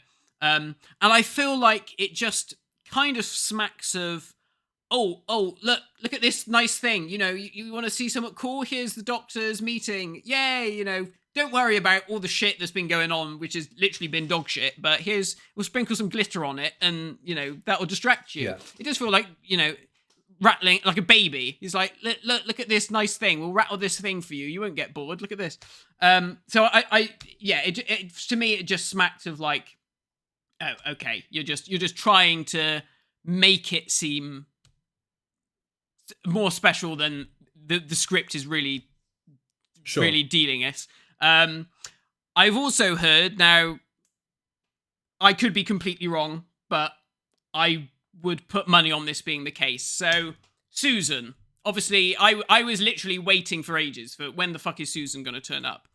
I mean, we've seen the Doctor Who Unleashed interviews that she did. She is clearly in a costume and she's clearly been all done up for filming. I've heard that scene was originally the Doctor and Susan. Right. And then at some point, someone went, nah, that doesn't work. And they reshot it with Jodie Whittaker. Whether or not Disney went, oh, hang on, well, that's not, who's this old woman? That's not special enough. Give us something more exciting. Give us a Doctor. Who knows? Why? Excuse me. Whether or not it was in the Why TARDIS or not, I don't know. But apparently there was more stuff with Carol Ann Ford shot and it was cut. Which I believe, considering that we know that there was that whole sequence in the club with Belinda and the Doctor, and we know that that was shot clearly and it never went in the episode.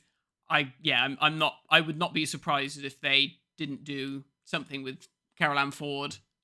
Well, then they should have cut. They should have cut the Susan stuff from the prior 2 episodes. Then, once they knew. I mean, I know that you have to have things picture locked. Yeah, but they left it that late to lock the finale. Yeah, it's not unheard of for things to be dropped in. Yeah, at a moment's notice for other episodes, and I think they really should have, in that case, if they cut Susan from that finale, she should have been cut from the other episodes. I mean, I think they really could have just gone, all right, the Doctor wakes up in space because he remembers Belinda and thinks, oh my God, I've got to save Belinda. I think that would have been absolutely fine. A couple of comments. I've seen this before as well. Apparently Susan was meant to get panned to in the club scene, setting up season 3. Interesting. Well, there we go. Because I saw that earlier from someone else. So maybe that was it then. So maybe had the Doctor not have regenerated, he would have then gone on to meet her in the following year. What a shame. I always suspected that the Susan thing would be put off until the next year. Yeah. But this is a problem which I was going to come to later, similar to the boss stuff. Here we are. Andrew Burgess says the original ending apparently was the Doctor, Ruby, Belinda, etc. all having a big party. Everyone is dancing. The Vlinx is a DJ, and Susan is seen overwatching them. Okay, I guess that's what it would have been, and that would have made sense because of what Carol Ann Ford's sort of wearing in the Unleashed interviews. So okay, so I mean, nice that she had a catsuit underneath that. Yeah, so nice that they never.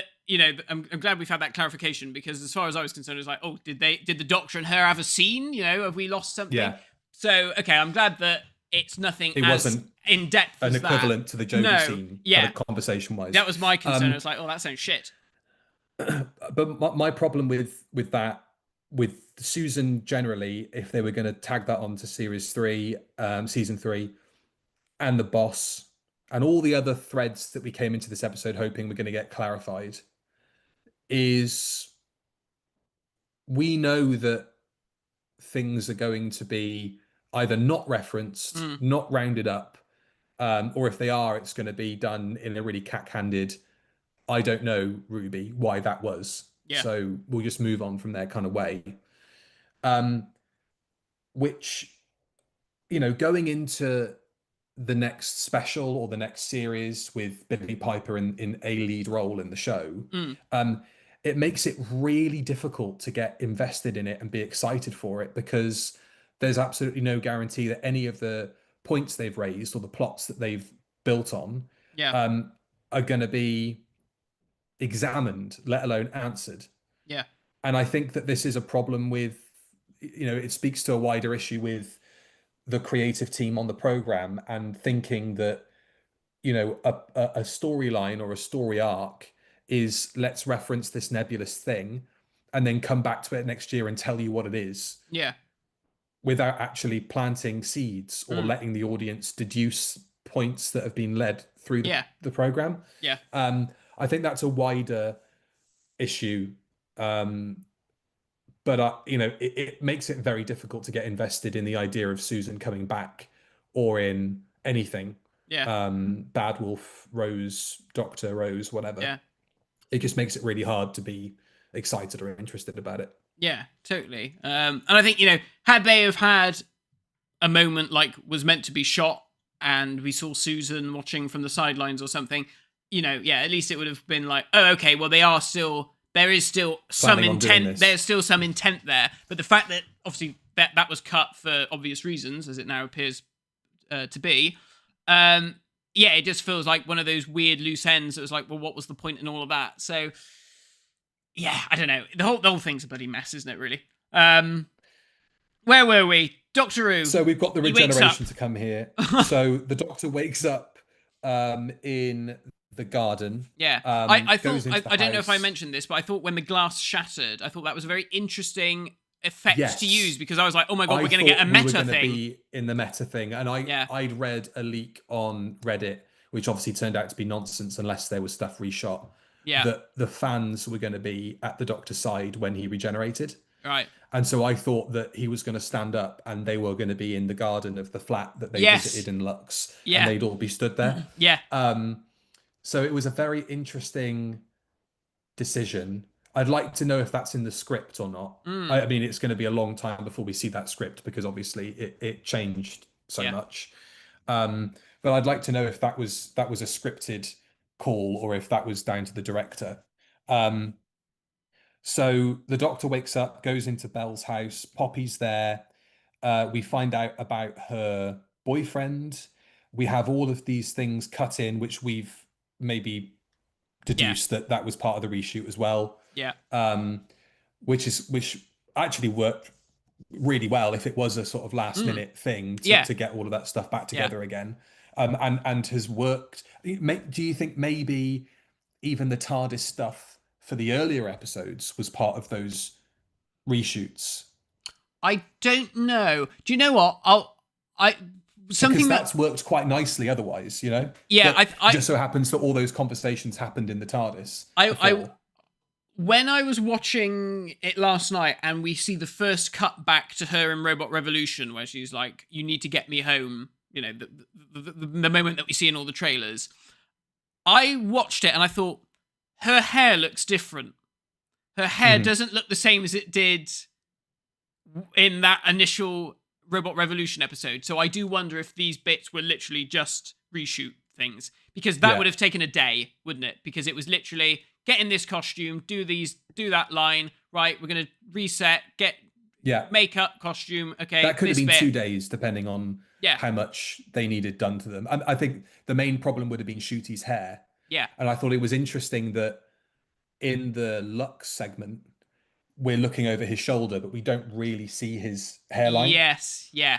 Yeah. And I think they do cut back to him, but I think that could have been a reverse shot from when they shot it the first time round. Yeah. So, yeah. Interesting. It's, someone just put definitely reshot. Yeah, I think so. I think those bits were just redone purely for the reshoot stuff, which is So I don't really feel like we need to spend too long on the Belinda Poppy scene. No, It was nice to see Belle's mum. The dad though, where the fuck's you his? said last week. Yeah, Dad because came forward on Twitter or something and said it was lovely to be in it. Yeah, so he must have been part of the stuff that was cut. Yeah, weird. Again, so strange. Yeah. Can't wait for this collection set. The original edit is going to be fascinating. Yeah. That's going to be amazing. That's going to be worth its weight in fucking gold when it comes out. They'll keep this in a vault for a long time, I think. NDA'd I think to, they will, but, to buggery. It would be amazing to see it eventually. When we were in our 80s and it all comes out and people have died and this stuff starts coming out, then we'll be like, get the podcast running one last time. It would be great, actually, now if people went back to all the set reports and couldn't recall things that were shot that didn't end up on screen. Yeah. It'd be interesting. Yeah. So the Doctor goes back to the TARDIS. I thought, ironically, considering all of the criticisms we've had about 45-minute stories, this episode would have benefited from not being an hour and 5. Yeah. Considering how much stuff they had to crowbar in there to make the time up. Yeah. It's funny, isn't it? The Doctor goes back to the TARDIS. We have a very Murray Gold score playing over the Doctor regenerating. Yeah. I don't know if anybody can help me figure out. I know a little bit about audio, but I'm not entirely sure. It sounds to me like the brass section in that final score is a series 1, series 2 Yeah. MIDI kind of Yeah. It didn't. brass section. It didn't sound like it was an actual orchestra, did it? It sounded like No. it was like synths, like a Yeah. synth replication of it. I thought that. I was It like, sounded- this sounds a bit, yeah. bit shit. Like the original series 1 soundtrack. Yeah. The Doctor opens the TARDIS doors. He says he doesn't want to regenerate alone, and joy is twinkling away in the distance. I was like, oh my god. Yeah, all right, sure. It'd be hilarious if the Doctor pointed it at the wrong star. Yeah. Um, Anyone else want to come back? and- That little robot that cleaned up the spunk, is he gonna just pop in? Polish? Not right now. I'm a bit Yeah. busy. Where was he? And then Shooty Gatwa's final line. It was a joy. Yeah, that think was it nice. Yeah, it was a joy until it wasn't. Until it suddenly wasn't. Yeah. And then he regenerates. I really liked the wide shot of the nebula and then the kind of star pattern that flew Yeah. out from the regeneration. Oh, that whole sequence looked lovely. I did like Yeah. the way that was all shot, and the image of him in the TARDIS doors and it just floating in space. It put me very much in the mind of, is it David Tennant's regeneration? Isn't there a shot before he regenerates that we just see the TARDIS hanging in space initially? Maybe, yes. Or in one And of the I finales or something like yeah. that. I loved the push into the TARDIS interior with the lights off and the glow on the console. Yeah, and Annie said to me, she was like, it focused on the TARDIS console before he regenerates into Billy Piper, and she's like, it's bound to be something to do with the TARDIS. It's got to be something to do with Rose was the one that looked into the TARDIS all those years ago, and this is like the TARDIS generating That's a great call. Billy Piper's face or Rose or the moment, or it's tied into that. It felt like a very purposeful shot of we look at the console. That is a great call. I thought it was quite symbolic. The TARDIS lights shutting off as you walk towards the thing. This is very conspiracy brained, but it did feel like a pointed, we're closing this chapter. Yes, yeah. This is the house that the mouse built and the lights are going off one by one. A bit like when Peter regenerated into Jodie. Yeah. And we had that very sudden change in the way that the show was shot and the audio. Yeah. It did feel like we're shifting into something different. Probably not, but we live in hope. And then I thought the regeneration effect was interesting, that it kind of masked his face completely. We didn't see a morph. Yeah. So I've looked at this in a bit more detail because I nicked it for the thumbnail. But yeah, his face completely disappears into colour. So there is no transition between actors. Because I said to Johnny and Annie afterwards, I was like, Christ, that one in series 1 has never been bettered, where we see Eccleston, and David Tennant's hair growing out of Eccleston's head. The day of the Doctor's quite good though. Oh yeah, that's quite good. Hurt into that's good actually. But then Billy Piper's head is literally superimposed on Ncuti Gatwa's body.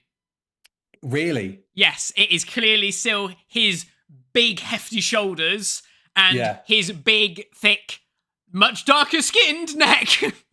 And really? they've put glowing effects on it to try and hide it. No. But it looks fucking shit when you look at it close up. You're like, oh wow, they've clearly just gone really close up, and you can see I'm gonna investigate the thumbnail here.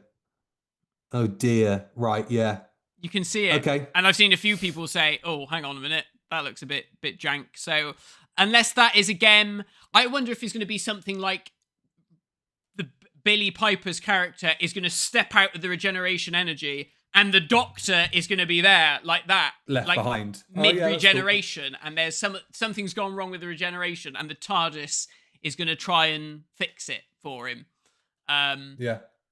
I say that as if I really give a shit. I honestly couldn't give a fuck who she is, to be honest. My one issue with this ending the way that it did, with her going, "Oh, hello," is that if the series ended tomorrow, that is the final image of the program. And that is, the final image is, why did she come back? What does all that mean? We may never get an answer. I do think we will get an answer, and I do think the BBC will make at least a special to address whatever the fuck. But I feel like if you just ended it on a open regeneration or a Sylvester McCoy, we walk off into the sunset, at least it feels like if it doesn't come back, fine. It feels open-ended enough that it could come back. But now this is like, no, if it comes back, we kind of need Billy Piper to come back and do whatever the hell this is all about, because otherwise it's just not going to make sense. It does feel like it does feel like leaving it in that way requires the program to have a special at least in the works, at least in conversation. So that is positive. Yeah. Whether or not Disney are attached to that, I doubt it at this point. I don't think so. A decision will be made after Series 3 airs. I'm not expecting it to be made the morning of. No. But I would have expected them to have an idea of whether that was going to happen during this run. Yeah. Which obviously hasn't happened. I have to say, this is the first time I have felt absolutely nothing about a regeneration, either the regeneration itself or the new Doctor.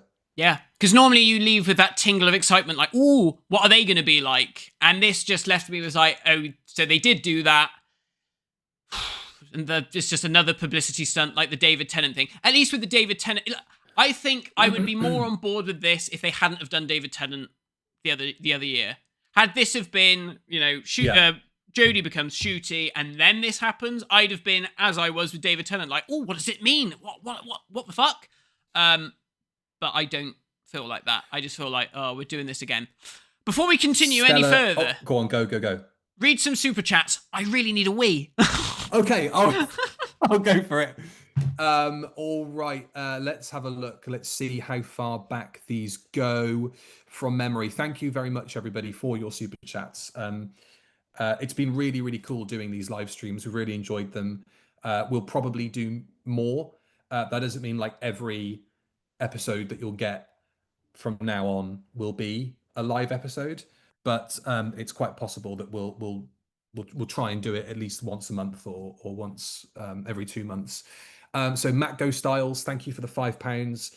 Can we please stop talking about this nonsense and take a moment to take in Billy's banging HTVT? Yes, you may. Thank you very much.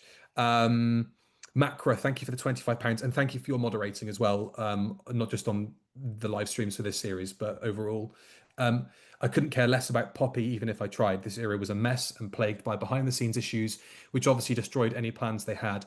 This will go down as probably the worst eras in the show's history.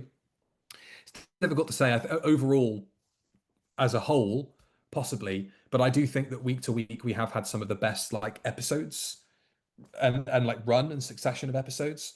I think any era that has stories like 73 Yards or The Well in there, I think is still pretty good. Dalam Reviews, thank you for the $4.99. So sad Shooty doesn't have more. This era feels cut short. Greatly enjoying the rods. Off to bed. It's near 2 a.m, but we'll catch up in the morning. Thank you very much, mate. Macra, thank you for the £10. There were some great episodes this season, and Shooty was a great Doctor, but it was wrecked by whatever happened behind the scenes, which destroyed it for me. YouTube at comment, thank you for the £5. Hi M&B, thank you for the live stream. It's been great. This story was tosh for the most part. The TARDIS exploded. How? Fourth dimension, never explained. God knows how that happened.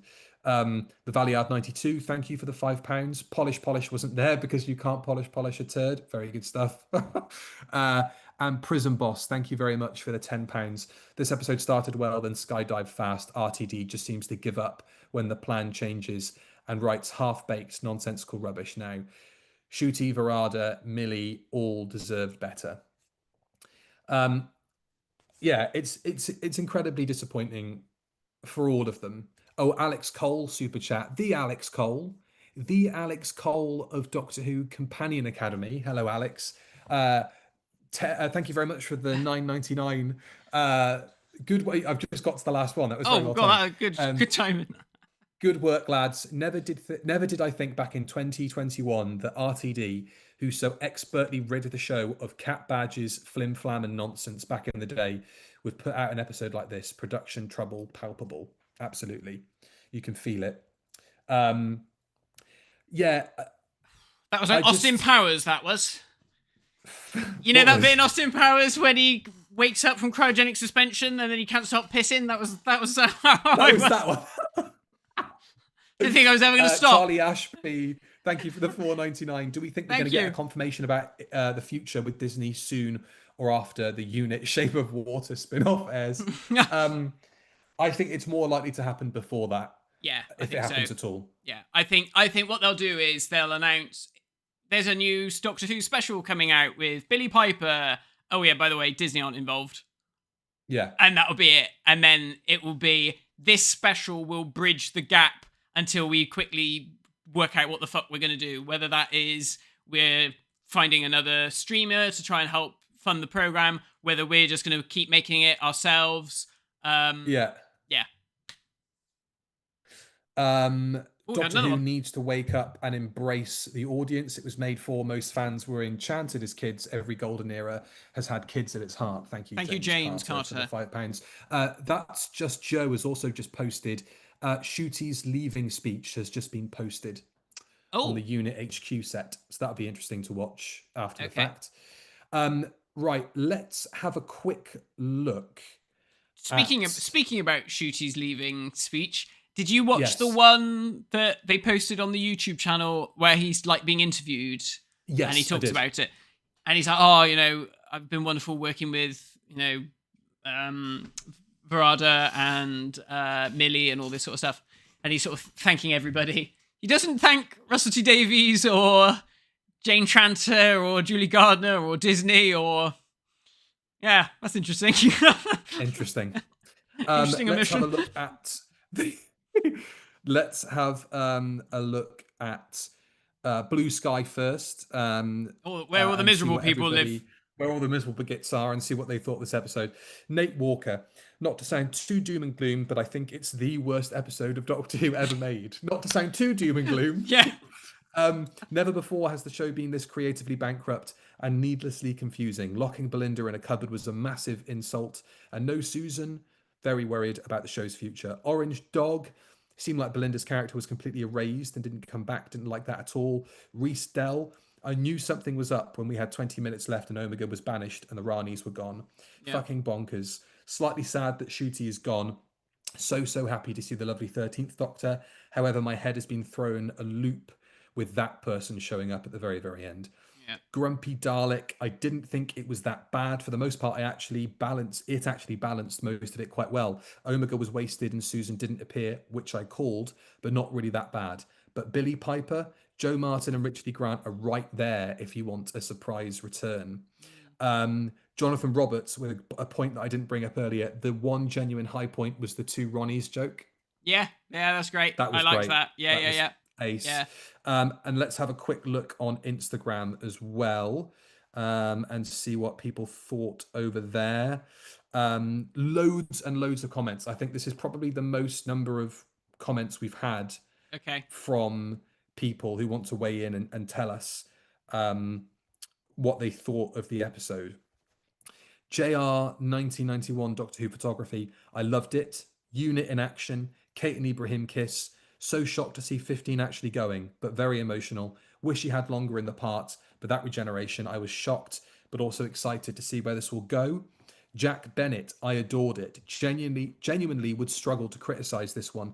I know there's going to be elements people will dislike, but for me, it all really worked. The Jammy Doctor. I felt so sad the Disney situation probably meant Shooty had to leave sooner than hoped, but Shooty's dazzled. When I met him at Comic-Con, I told him Doctor Who was so lucky to have him. He could have done anything, and he chose to do our silly, wonderful show, to which he said it was him that was lucky and that he was honoured to do it. We were very lucky. Tom B. Noodle, Felt like an absolute fever dream. Never been more excited for a review of Death episode. Christ alive. I hope you've enjoyed it in that case, Tom. Greg Billiam. Honestly, as a lifelong fan, it's sad to admit, but I think I'm finished with this era of Who. I can't kid myself into liking it. Bringing back Rose is a show playing on past glories and one divide of ideas. It's self-referential to a fault. Omega and the Rani were wasted. The elements I enjoyed were underplayed and underdeveloped, and those that I care less about are given center stage. Yeah, this is it. Shooty's series feels like a huge missed opportunity. It needs time off air. That's a very good point, that one, because I made a very similar point in my notes about that with regards to, like, here we are. Omega and the Rani, not the point of the story, kind of like Sutek. Russell T Davies isn't interested in the Doctor Who stories. He wants to, that's just window dressing, it seems like, for a lot of these things. It just feels like, oh, well, we'll do that just to get the fans interested because, that's going to entice them in. But that's not the crux of the story. The crux of the story is this baby. But the trouble is, I don't think, as a fandom, I don't think really gives a shit about this baby. I don't think there's really enough of a general audience watching anymore for them to give a bit shit about babies or otherwise. Do you know what I mean? It just feels like, maybe that sort of thought process of like, oh well, we can't pander to fandom. Yeah, that was fine back in series 1, but now it's like, well, you're saying that, but at the same time you're also chucking all this shit at it and all these flashbacks and all these references. So in such big bloody letters and with all the lights shining on it, it's like, well, maybe you should be delivering on that side of stuff. If you're gonna tease it, actually deliver on it. Maybe just give the fans what they want, because at least they're not going to turn around at the end and go, oh, well, that was crap. Exactly. It's like, make your mind up, do one or the other, or maybe just make good Doctor Who, which is probably a great idea, but I think that's very unlikely to happen. Mr. TARDIS, it's bad when Katie Manning hasn't posted a reaction video. Excellent, well done. Very good point. Somebody's also just saying here, the Doctor Who account has posted an epilogue on the YouTube channel, which I've just had a quick scrub through, and it's basically, I think, a wrap up of the season. Okay. I was like, oh my god, it's going to be that scene with Susan. I thought it was as well. A couple more comments on Instagram. Unfortunately, we did so much fucking around with the editing of this, with all the reshoots, we actually forgot to put this scene in for the broadcast episode. So here it is on YouTube. Stick it on YouTube. It's content. It's content. Chris Clark 83. Just when I couldn't think it could get any worse than Empire of Death. Sorry, I can't make the stream tomorrow, but what was that? I loved Jodie. It was lovely. Made me realize how much I missed her. But I think I may actually be done with Modern Who. Never thought I would say that. Susan wasted. Omega wasted. I just don't know. Do not get me started on those Sea Devils. We'll talk about that in a minute. Yeah. Jack Nerd returns. What an incredibly mixed, kind of nothing finale. I just don't know where to begin, in all honesty. I think I may be done with modern Doctor Who at this point. There is nothing creative left. If I had to sum up how I feel after that finale, it would be deflated and annoyed. We'll end on a positive one. Lou Kell enjoyed the episode on the whole. While Omega and the Rani was wrapped up quickly, I didn't mind it. It wasn't as bad as last year, unless Stockholm Syndrome has set in and I've massively desensitized to it all. Loved that Jodie cameo. It warmed my heart to see her pop through and interact with Shooty. But that's where my enjoyment stopped, really. Sorry, this was supposed to be a positive one. What the actual fuck is RTD thinking? It reeks of desperation and last-minute casting, giving the late reshoots whippet shit. I think the show needs a reset. Put it to bed for 5 years, have Billy's Doctor appear in Doctor Who magazine comics and restart it with a new showrunner. It's time a new quad of 4 fans. It's time that little quad of 4 fans who were brought onto the show in 2005 move on and get fresh blood in. Yeah. And I was thinking about our conversation from the end of last week's podcast during the week, and I was kind of wishing that I'd put it slightly better when we recorded it. But I think my main takeaway from this and the way the show goes forward from here is, and the hopes that we had for this series when it first started was, okay, so Russell's coming back, fine, but he's been away from the show for however long. Yeah. He reinvented the show in 2005. It was perfect for that time. And now we're going to get a reinvention of it for 2023, 24. But what's actually happened is, because it's not just Russell, but I think it's the wider creative team too. And I think what you said as well about the BBC maybe saying don't mess with the formula because we're getting it in the tabloids for it being too different might also come into play.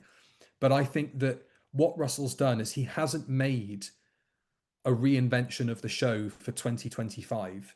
No. He's used the 2005 reinvention and thought, and that's just enough. But it isn't. The 45-minute thing is still the biggest problem with this version of the program. You could see what they were able to do there, although some of the scenes were really baggy. With an extended runtime, it did give things a bit more time to breathe. And I was genuinely impressed actually with how, although things felt rushed in a modern TV sense, I wasn't sat there going, this is bollocks, what's happening right now. I actually, the actual meat of the episode of what we expected, I thought was okay. But it's still a problem. The formatting, you were talking about the difference between Russell and Moffat and Chibnall earlier.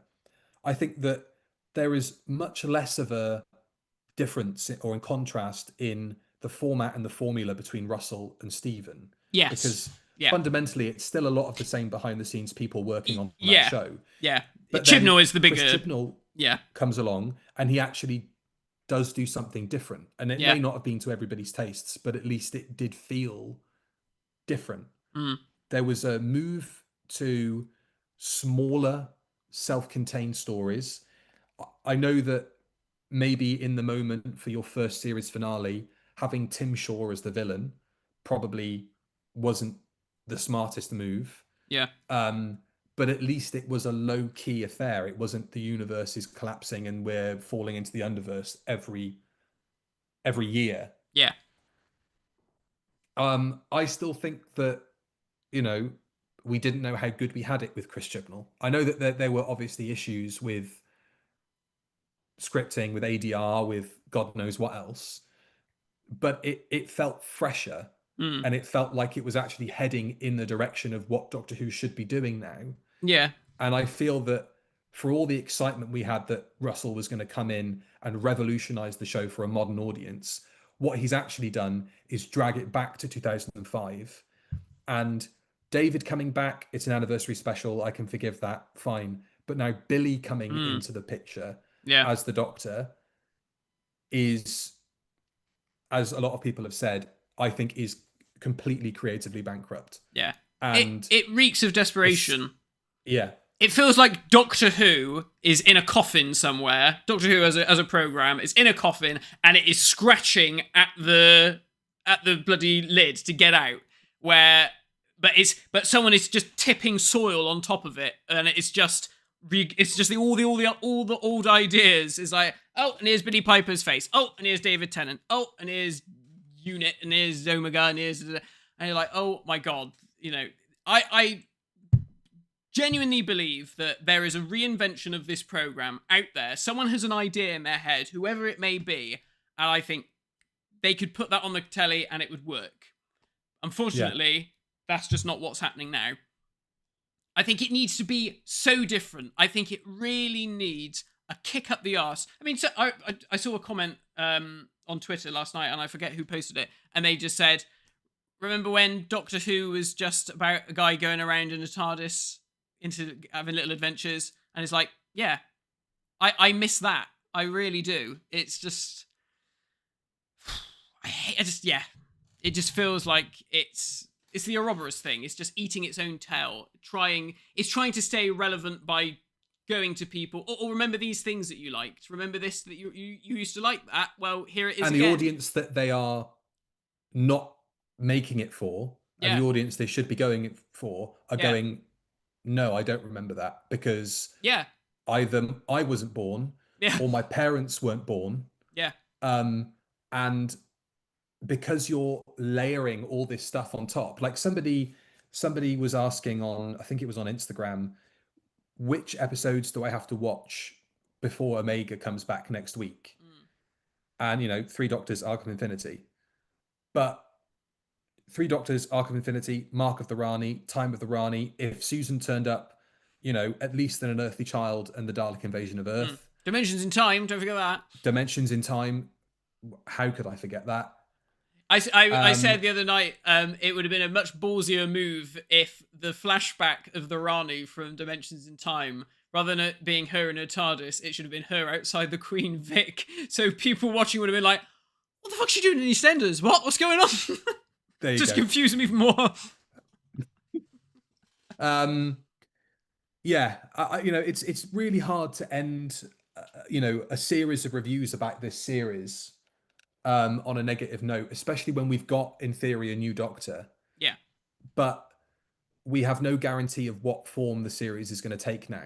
No. And I saw somebody else put a comment on there earlier that perhaps the reshoot is less to do with Ncuti deciding to leave and might also have something to do with Disney's decision. Yeah. That if it was left on an open-ended, the Doctor's going back into the cosmos, Yeah. that would have been more of an indictment of Disney wanting nothing to do with a series 3, but actually having a new Doctor appear at the end of it is either the BBC saying, thank you very much for your service, but we'll take it from here, and then shopping it to Amazon, or it's actually maybe a sign that Disney are going to come back.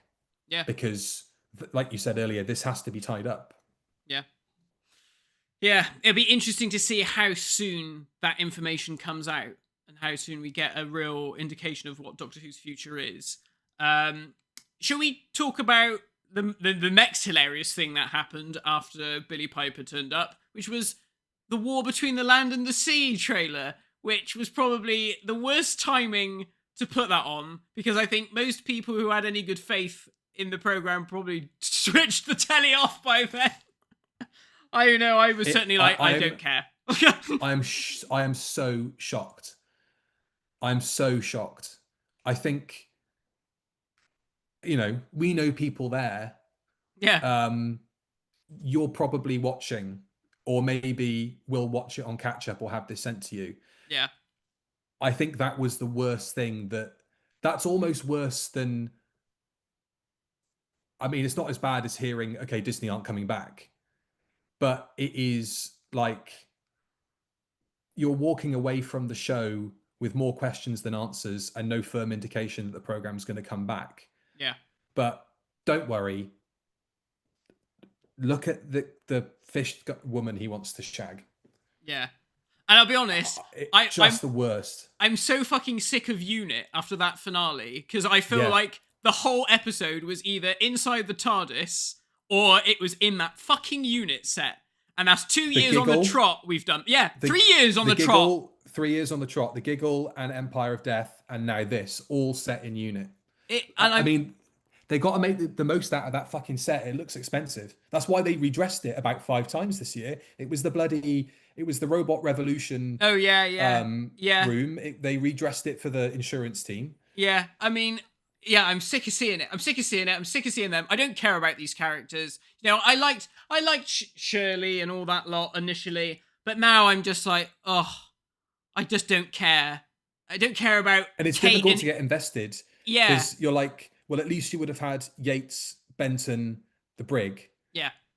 Which is a small little core cast, and you would have tied them all down. Yeah. But they're all interchangeable. Where's Morris? Where's Shirley? Where's Rose? And I love Susan Triad's just popped up. I love the fact that when Anita's like, right, I got to go back to work now, my shift's starting at a hotel, and she's like, would you like a job at Unit? Stop fucking giving jobs out to people at Unit. You're going to be making redundancies very soon because it's just too many people.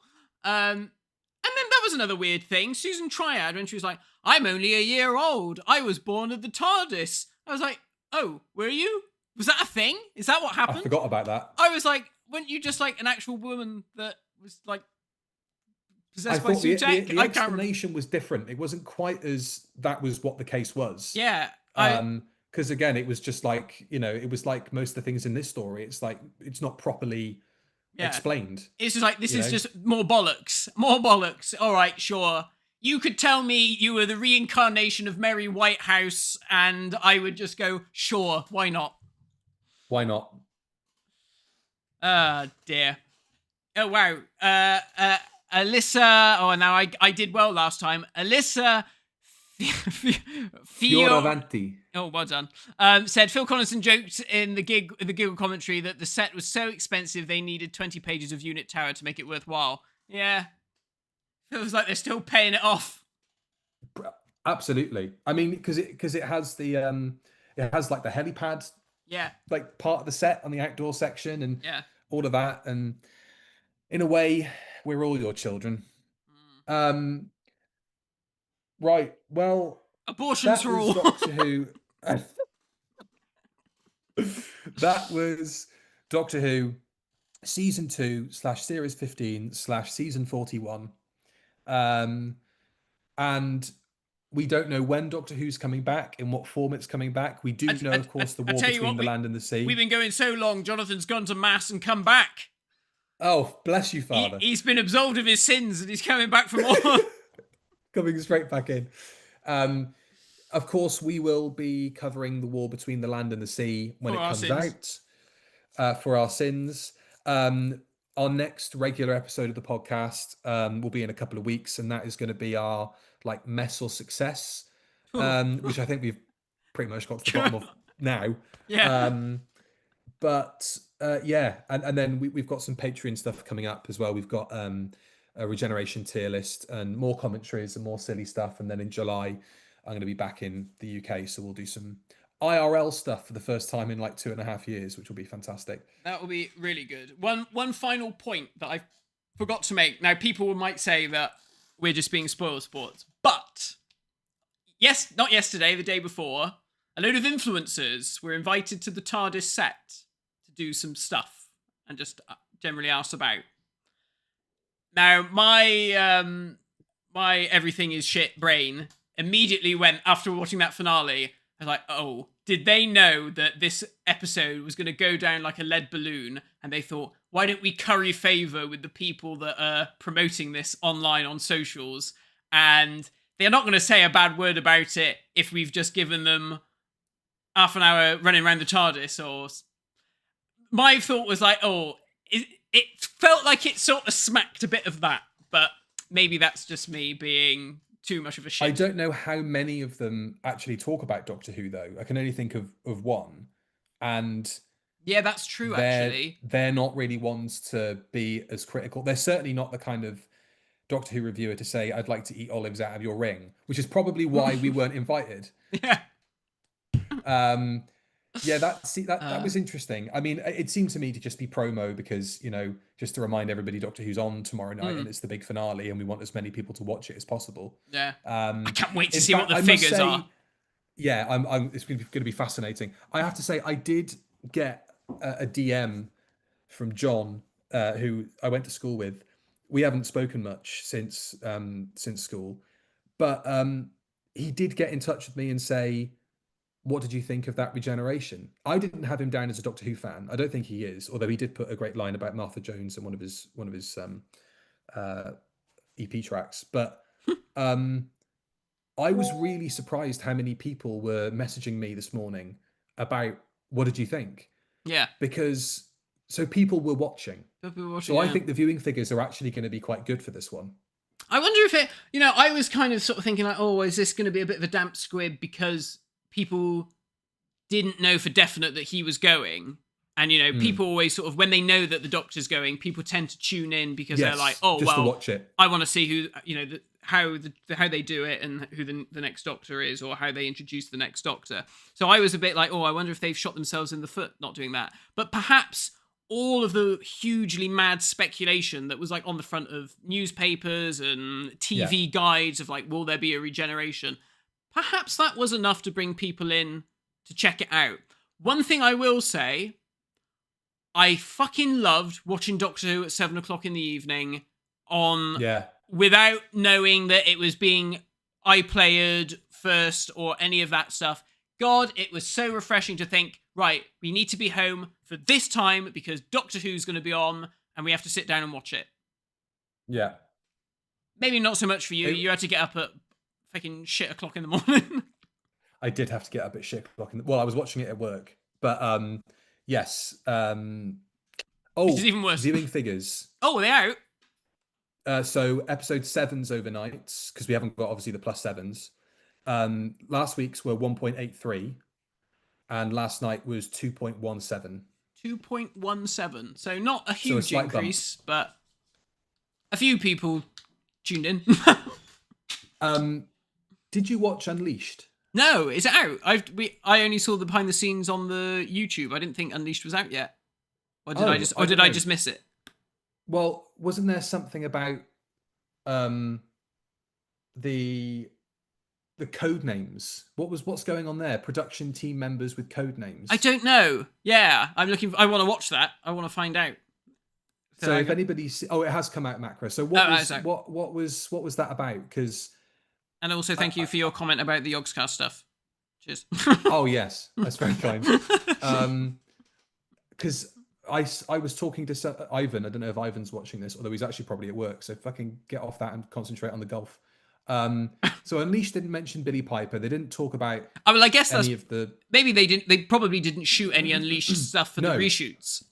Well, they included fucking Carol Ann Ford 2 weeks ago. Yeah. So obviously that was picture locked, and they couldn't go in and cut the stuff out. Yeah. So I guess if they'd have then turned around and did these reshoots to do a secret regeneration, I don't think it would have been very handy going, can we get Stephen Powell to come onto the set with an extra crew so, we can try and leak this shit even further.